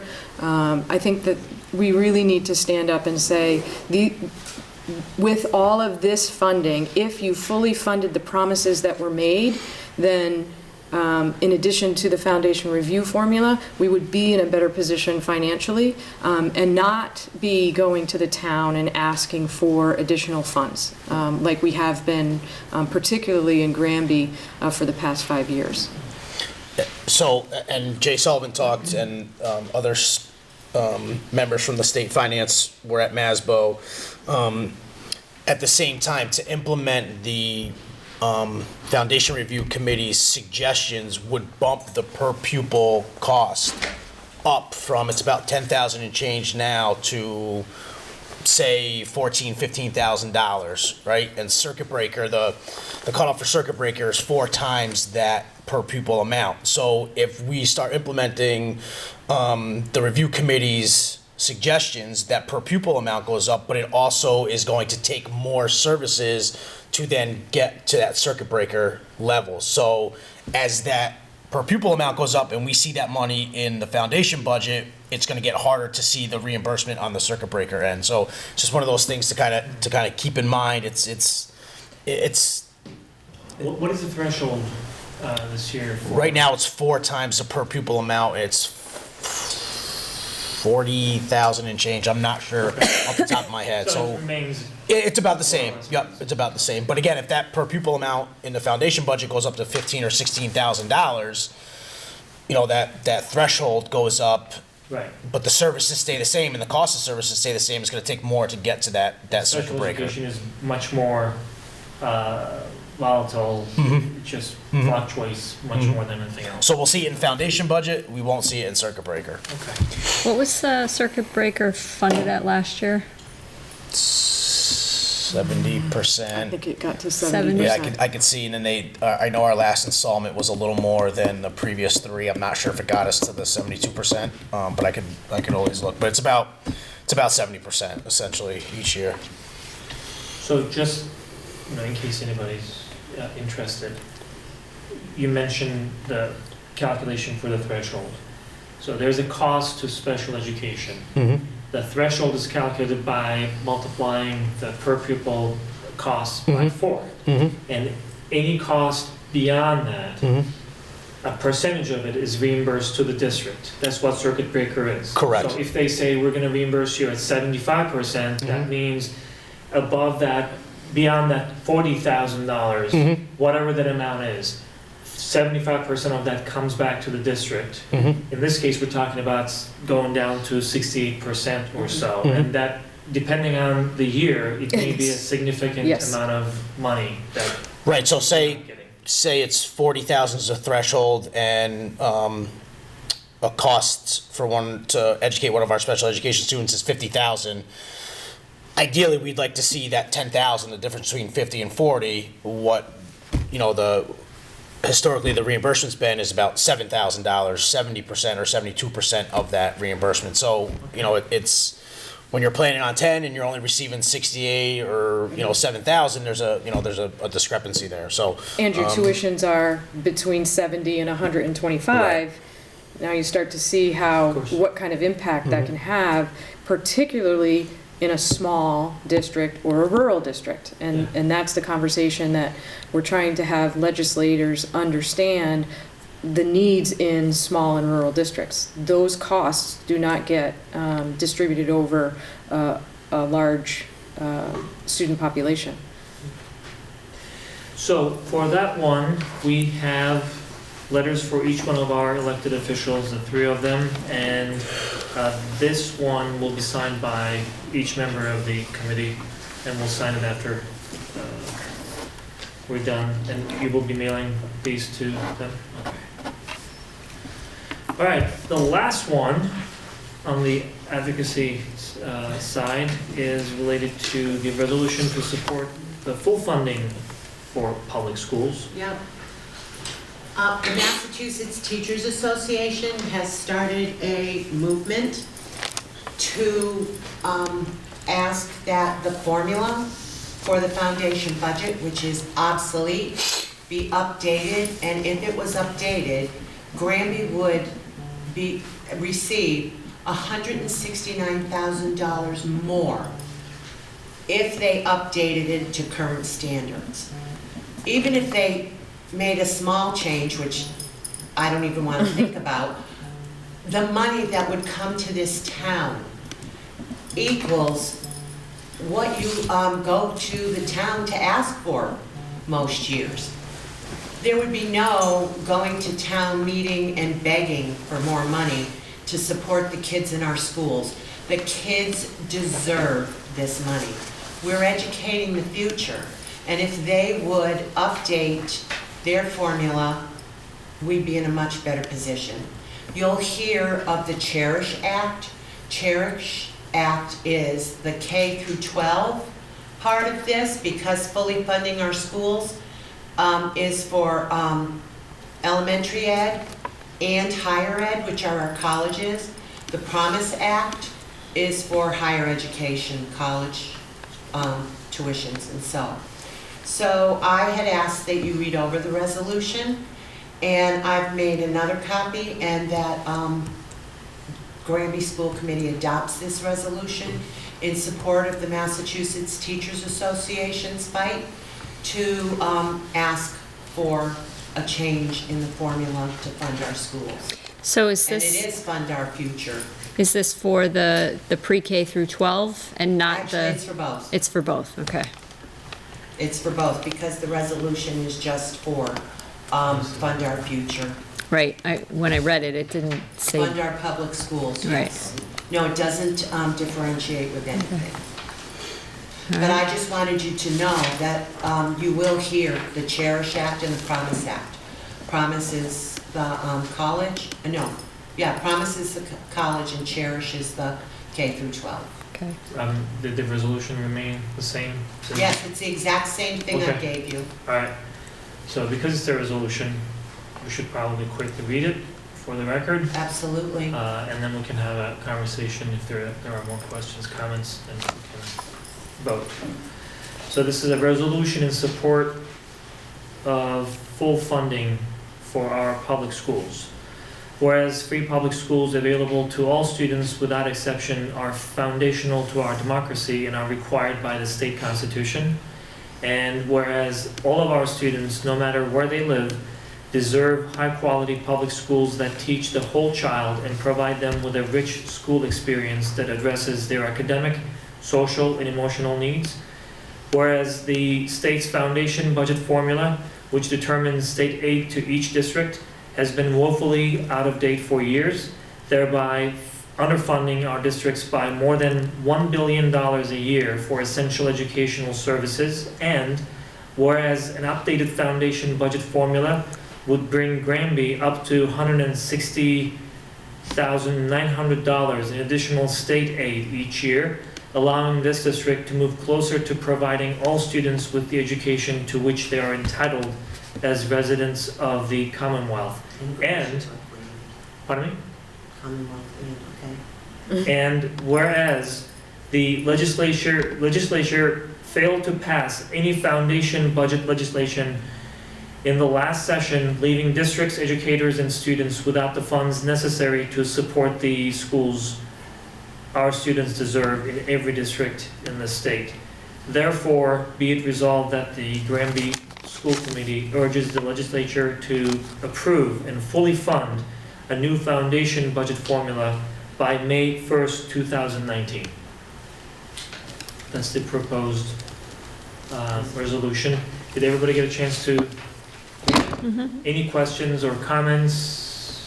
Where do we sign? On this? Right. So, so we have to vote to approve the resolution because it's a resolution. So is there a motion to approve the resolution in support of full funding for our public schools? I'll make a motion. Okay, is there a second? Second. Thank you. Any more discussions or questions? Okay. All in favor to approve the resolution, please say aye. Aye. Aye. Thank you, Robin. Thank you very much. Thank you. Thanks for leading the way. All right. We already voted on the field trip, which I was think they have one. the last item in the new business section. Going to old business, school committee goals. So, so we had our workshop. You know, we went through what we would do. I think our starting premise was, what are some of the things that the school committee would like to do that do not overlap necessarily with what we already discussed in the context of our strategic plan? Fair to say? There were some items that we think we already either started or completed. One of the completed items is the onboarding document that we voted to approve last time, because that was identified as a gap as new members join our committee. We did not really have a process to get them acclimated on the committee, so that one is done. The other item that we talked about was whether or not we would need a handbook. In addition to that onboarding document, we would need a handbook. But having researched what is already available through the Massachusetts Association of School Committees, MASC, we agreed, and please feel free to correct me at any one of these. We agreed that we would, at least for starters, adopt some of the already existing documents that they have. And the last thing was related to the school committee protocol. And we also agreed that we would follow the existing examples that we already have through some other school districts that have been that had adopted and that have been following similar protocols, and we're going to bring it to the school committee for review and approval. The other item that we discussed was related to advocacy, actually, and we are in a way fulfilling part of that goal for the school committee. And the third one, third part of the conversation was related to the relations with our community, which is primarily discussed and then brought to the full committee by our community relations subcommittee. And we looked at what already existed and what they put together as a foundation for that conversation.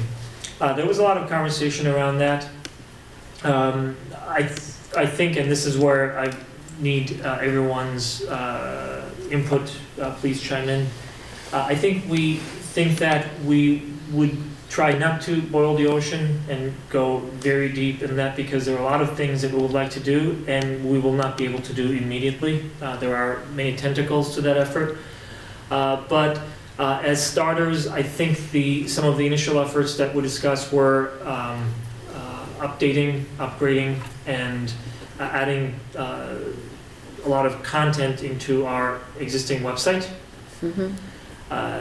The other item that we talked about was, and we could not decide what that might be, finding some way to connect with our community, because, as we acknowledged, we do not have visitors to speak or to speak up during our visitors' comments section.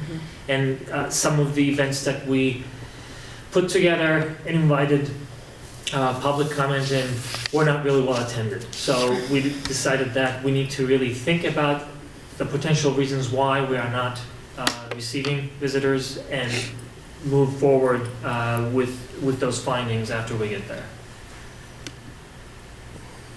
Any? Very good summary. Yeah. Yes. All right. All right. I think you captured it all. Great. Jen, Mike? I didn't make it sound like we were busy. All right, yeah. That was a good conversation.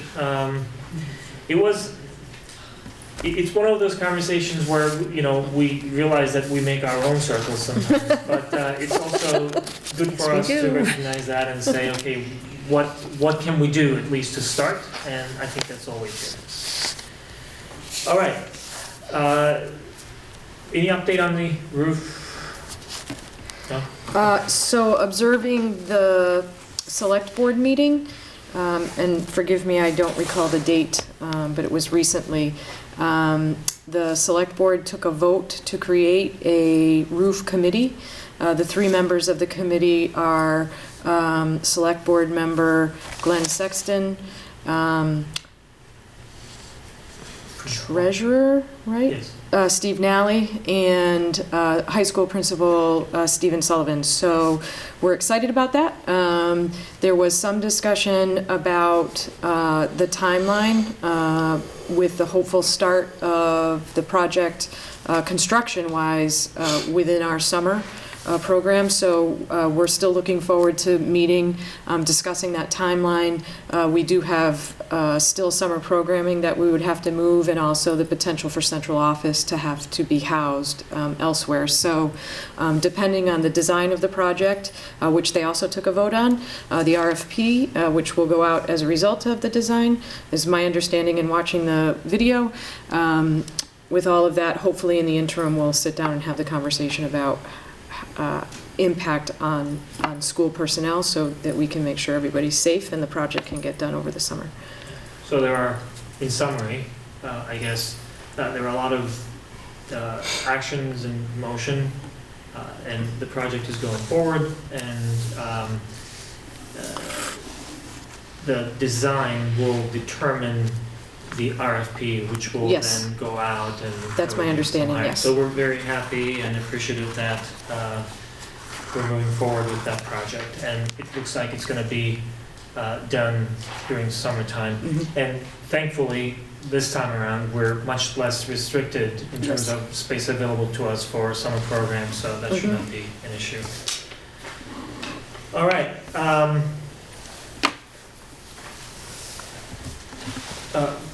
The policies, A, B, C, and D, E, F. So in your folder Yep. are A, B, and C, which was much more detailed than I thought it was going to be and time-consuming. So you had asked to make sure that the policy adoption dates, revision dates, and updates were all current. And Yes. so I compared what was on the website with what we had approved, and each section now should have the correct information for when it was first adopted. Many of them have been revised once or twice, and then our final adoption, if there was a change this time. Okay. So I have a question on that. Yes. There are some sections, some policies and in fact, one of them happens to be all the way on top, Yes, like AV, the people, and the Right. school district. There are no dates on that, it just says source. so it's interesting, so I looked at other policies as well in other districts, and there just appears to be some that are assumed, I guess, because they are not adopted or voted. So there, so I compared, for example, Ludlow, because all of these are online. And very similarly, they did not have an adoption date in those specific sections. I'm not sure why, I can do some more digging and get you an answer. So here's what I would propose, and, open it to the committee. I understand that they don't have any dates, but it's always, in my mind, good practice to say this is the last time we did anything and updated it. Yep. For those where we do not have any dates, if we can say that this is the day we approved as a committee these policies, at least that would put a stamp there. And, I don't know why other districts choose not to put any dates Yeah. on those, but, we can do our own. And So when actually, one of the things I noticed is Dr. Houle had done A, I believe, and right under A, there's a line that says adopted 2016, I think, for the whole section. Yeah, we actually did adopt some of them. Right, so it's the title of the section A, and then adopted May, right? There's a line, and then would you assume then that everything under that section alternately listed was adopted? Yes, Because I could just do that with each section. That's what I would assume. yes.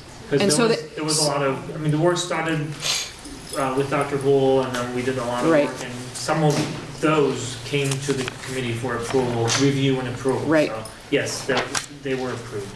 Okay. And I would do what you're suggesting. Okay.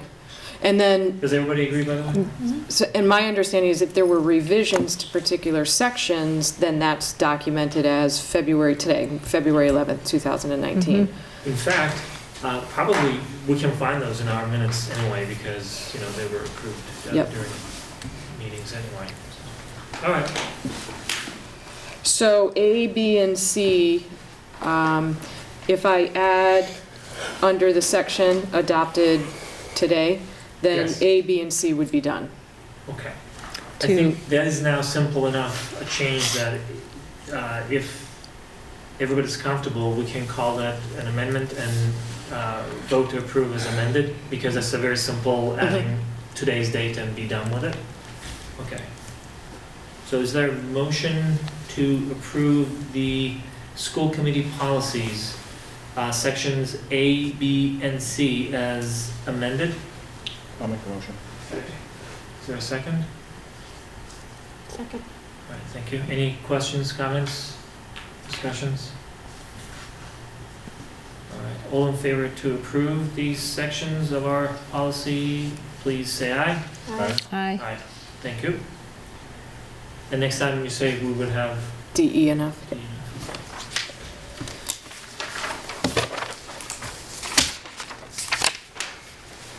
Thank you, Cheryl. You're welcome.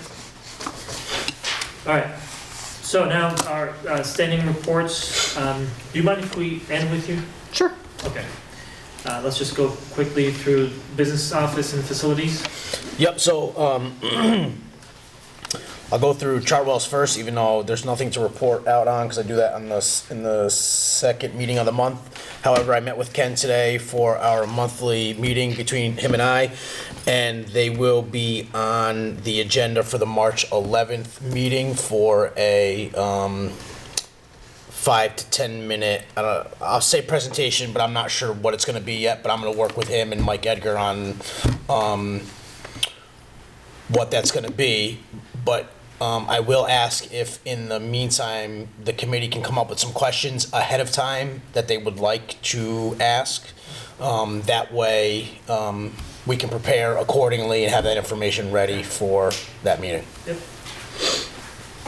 We always have questions. Yes, I know, I know.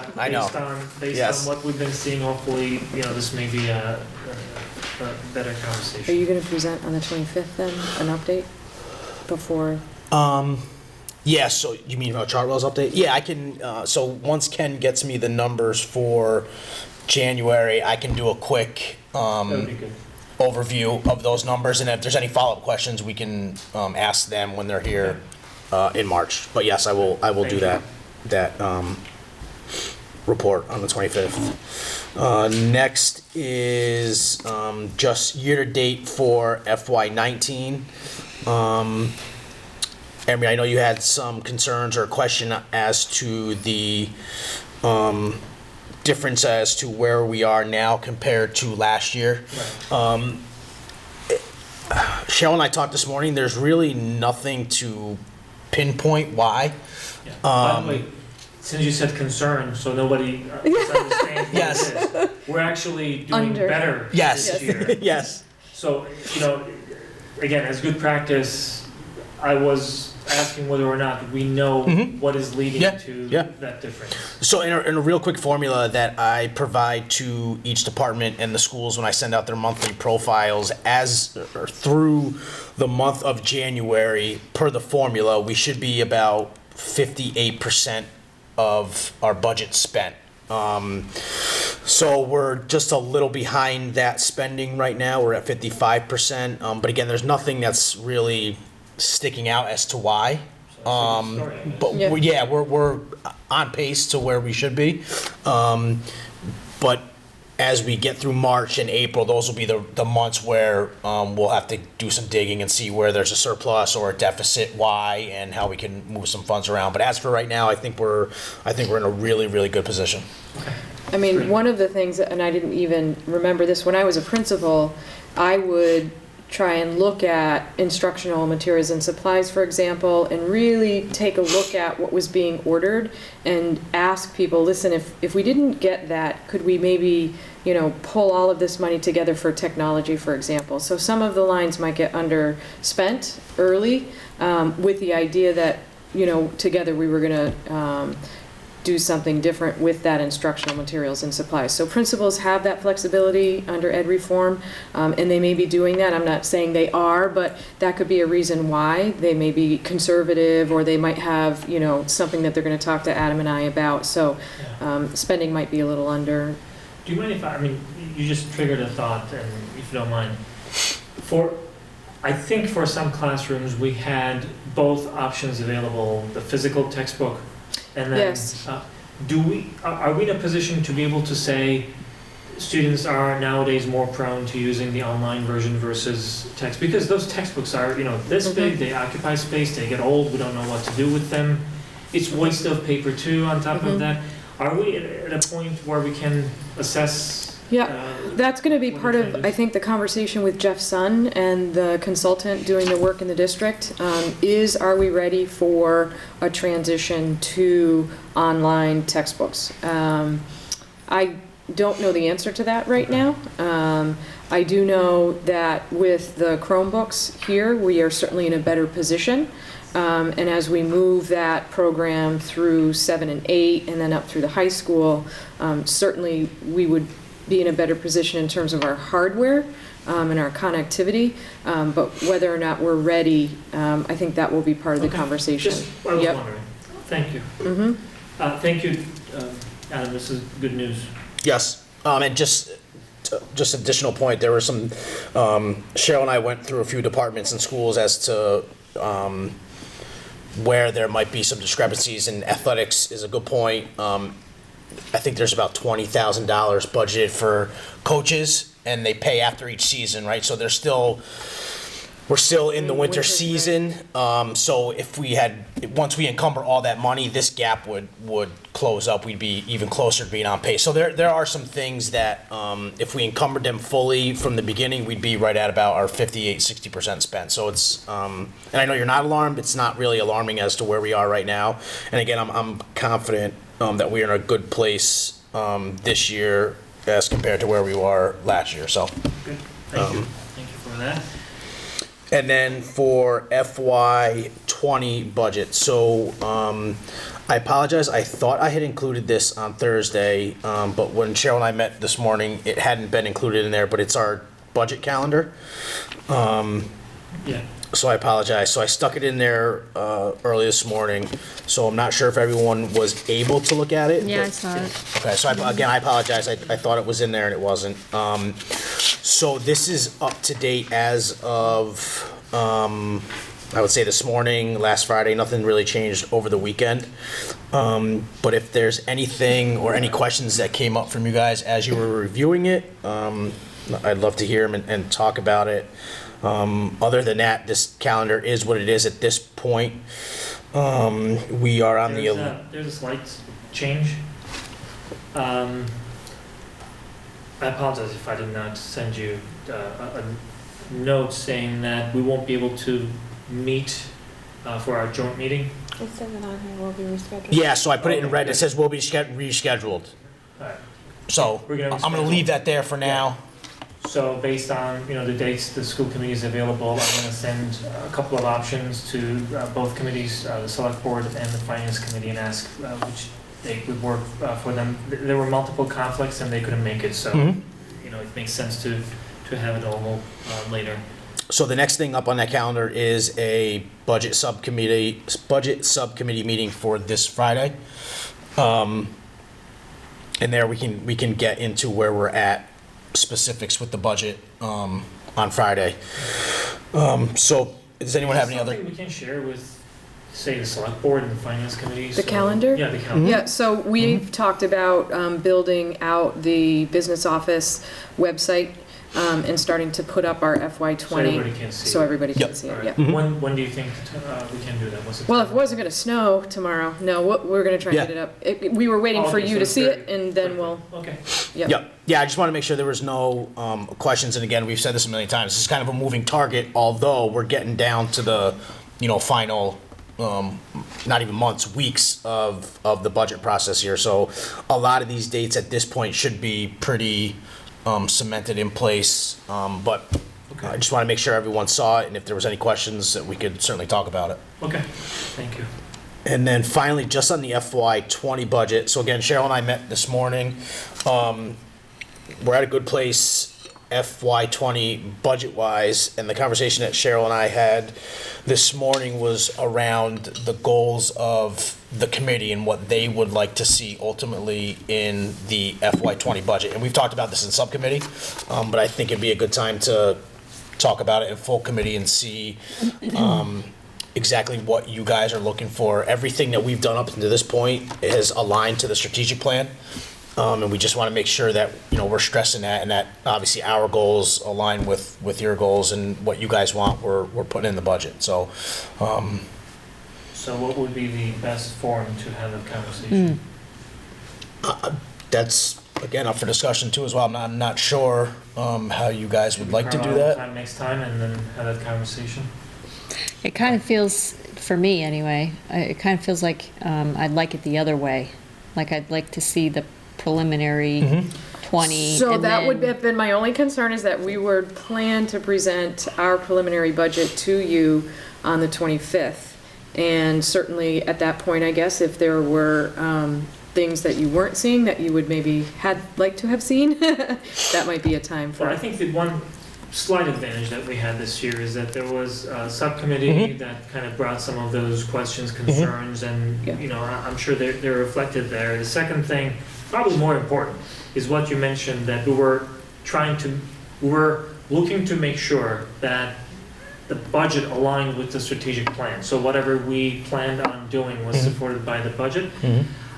So with that, I agree that if we can see what we have Yeah. at this point in time, and then react to it and see if there's anything missing, and we can talk about the gaps, Yep. if there's any. Yep. That may be easier to. Is the 25th early enough? Mhm. It is, Yeah. okay. All right, that sounds good. Thank you, Adam. Because I Yep. believe we meet on the 6th, no, March? No, it's the 11th, Maybe because the that 11th. first Mark the meeting. calendar. And I only say that because when I was looking with Ken today to schedule them, Oh, I yeah. believe the 11th was the first meeting of March. Yeah, it is, the Yeah, and then 11th. provide an FY '20 update. Yeah. Yep. Yeah. Yeah, so that's fine. And we'll talk more for FY '20 on Friday. Obviously, the three of us at subcommittee. Yep. You guys will get to see it, and then we can discuss it. Sounds good. Any updates from London? Yep, actually, I got a couple. So we met last week or the week before. They had some bills that passed for collaboratives, that helps the collaboratives. The important things for CES were, what they seemed excited about was they're now able to apply for grants on their own rather than have to. Yeah, get all of us to sign up. Yeah, so they weren't able to do that in the past, but now they can. They're also, will be given some preference by the state for certain things that make sense, where they're in a better position, I guess, to see across a region for some initiatives that may help some, in some areas. So instead of going to each of the districts and trying to figure things out, they can go right to the collaboratives and say, how would this work? How would we want to do this?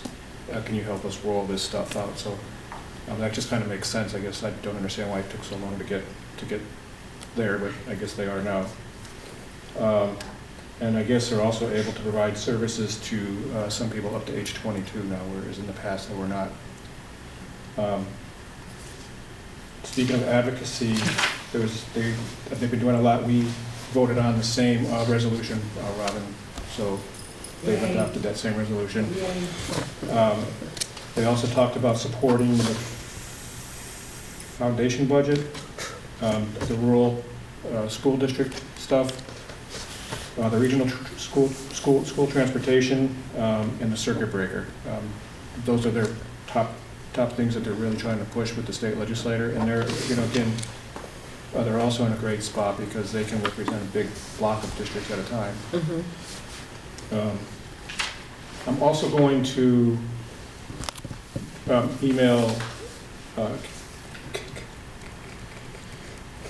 Kathy our executive director's report, which is designed to put into the school committee folders.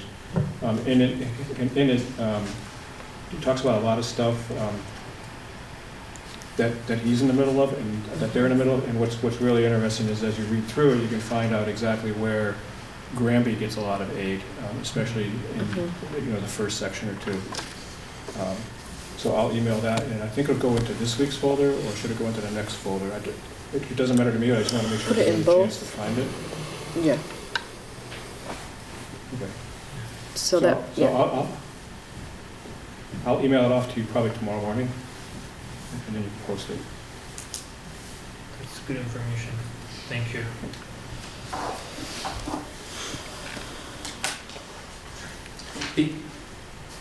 Are you guys also, there was always some good conversation around what else can be done. Is it still part of the conversation? What can we add? What do you need that we may be able to do? Because it always comes to cost. Oh yeah, we have 5 districts that want it, but unless we have 10, we can't really cost effectively provide that service. Is that still a conversation that's going on, or? Not like that. They tend to try now to have a little bit of time so that we can have a group discussion.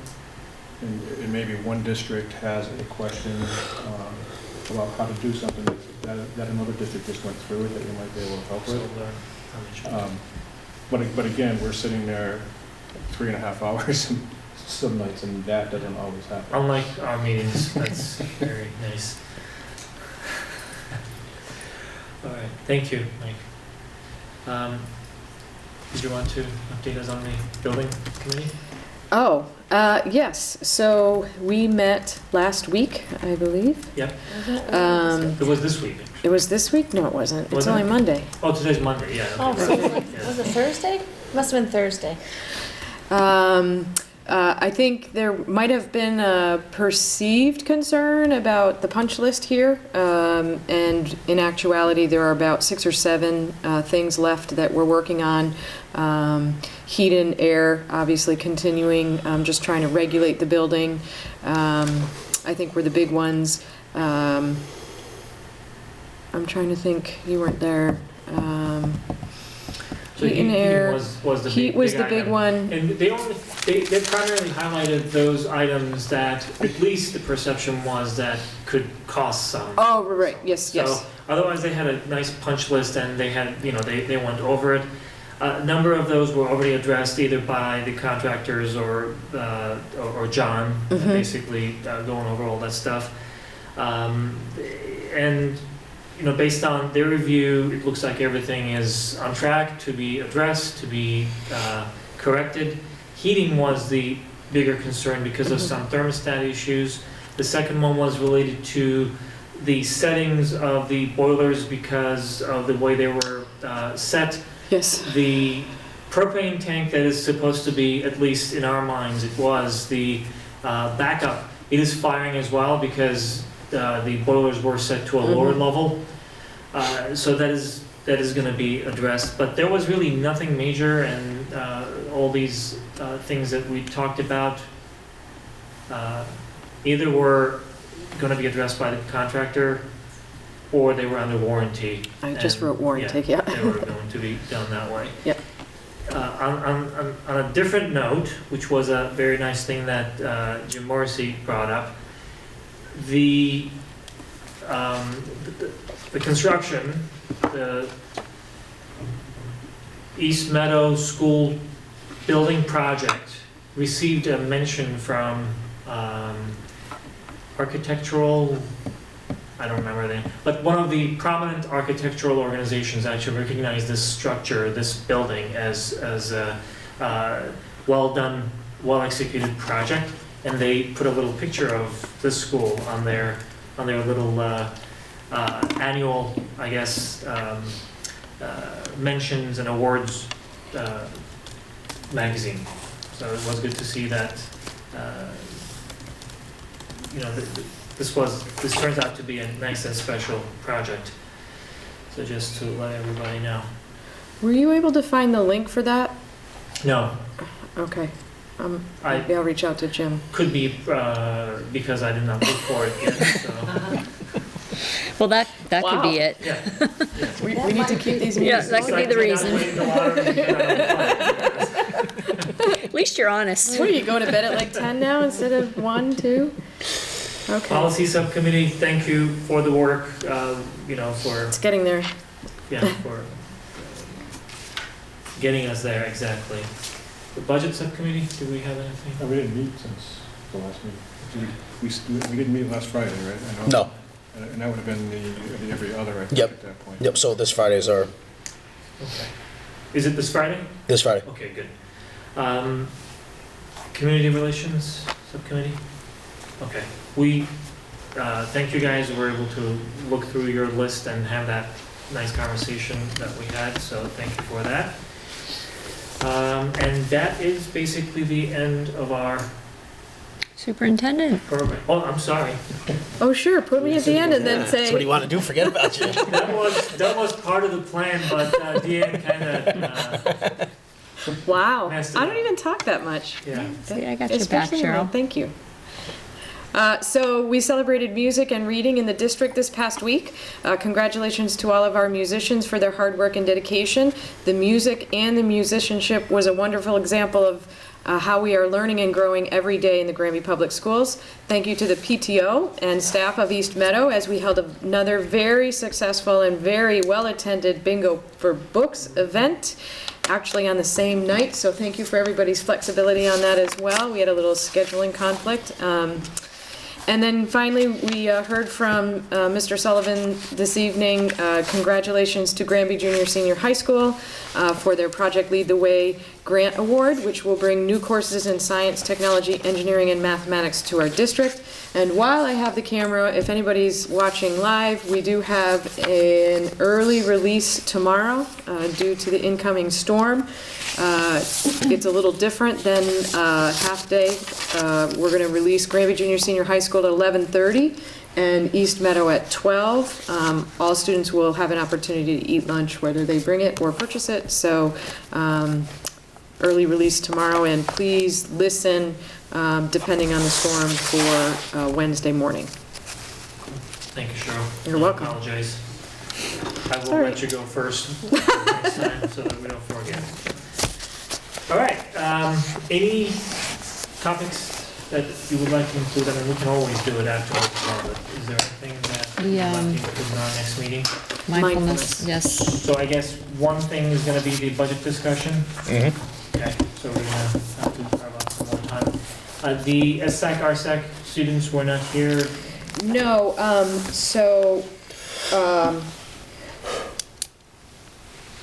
one of them, I believe it's the regional RSAC, is involved in a study, and so with them, I was waiting until she had kind of finished, so she may be able to present some of the findings, and I believe she can be here in March. I think she'll be ready, so.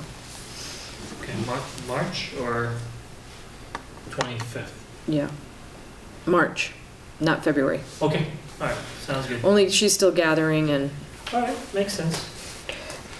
Makes sense. And they have a lot of good stuff that they're working on, and there are some that are really relevant to some of the conversations that we're having, so it will be good to hear.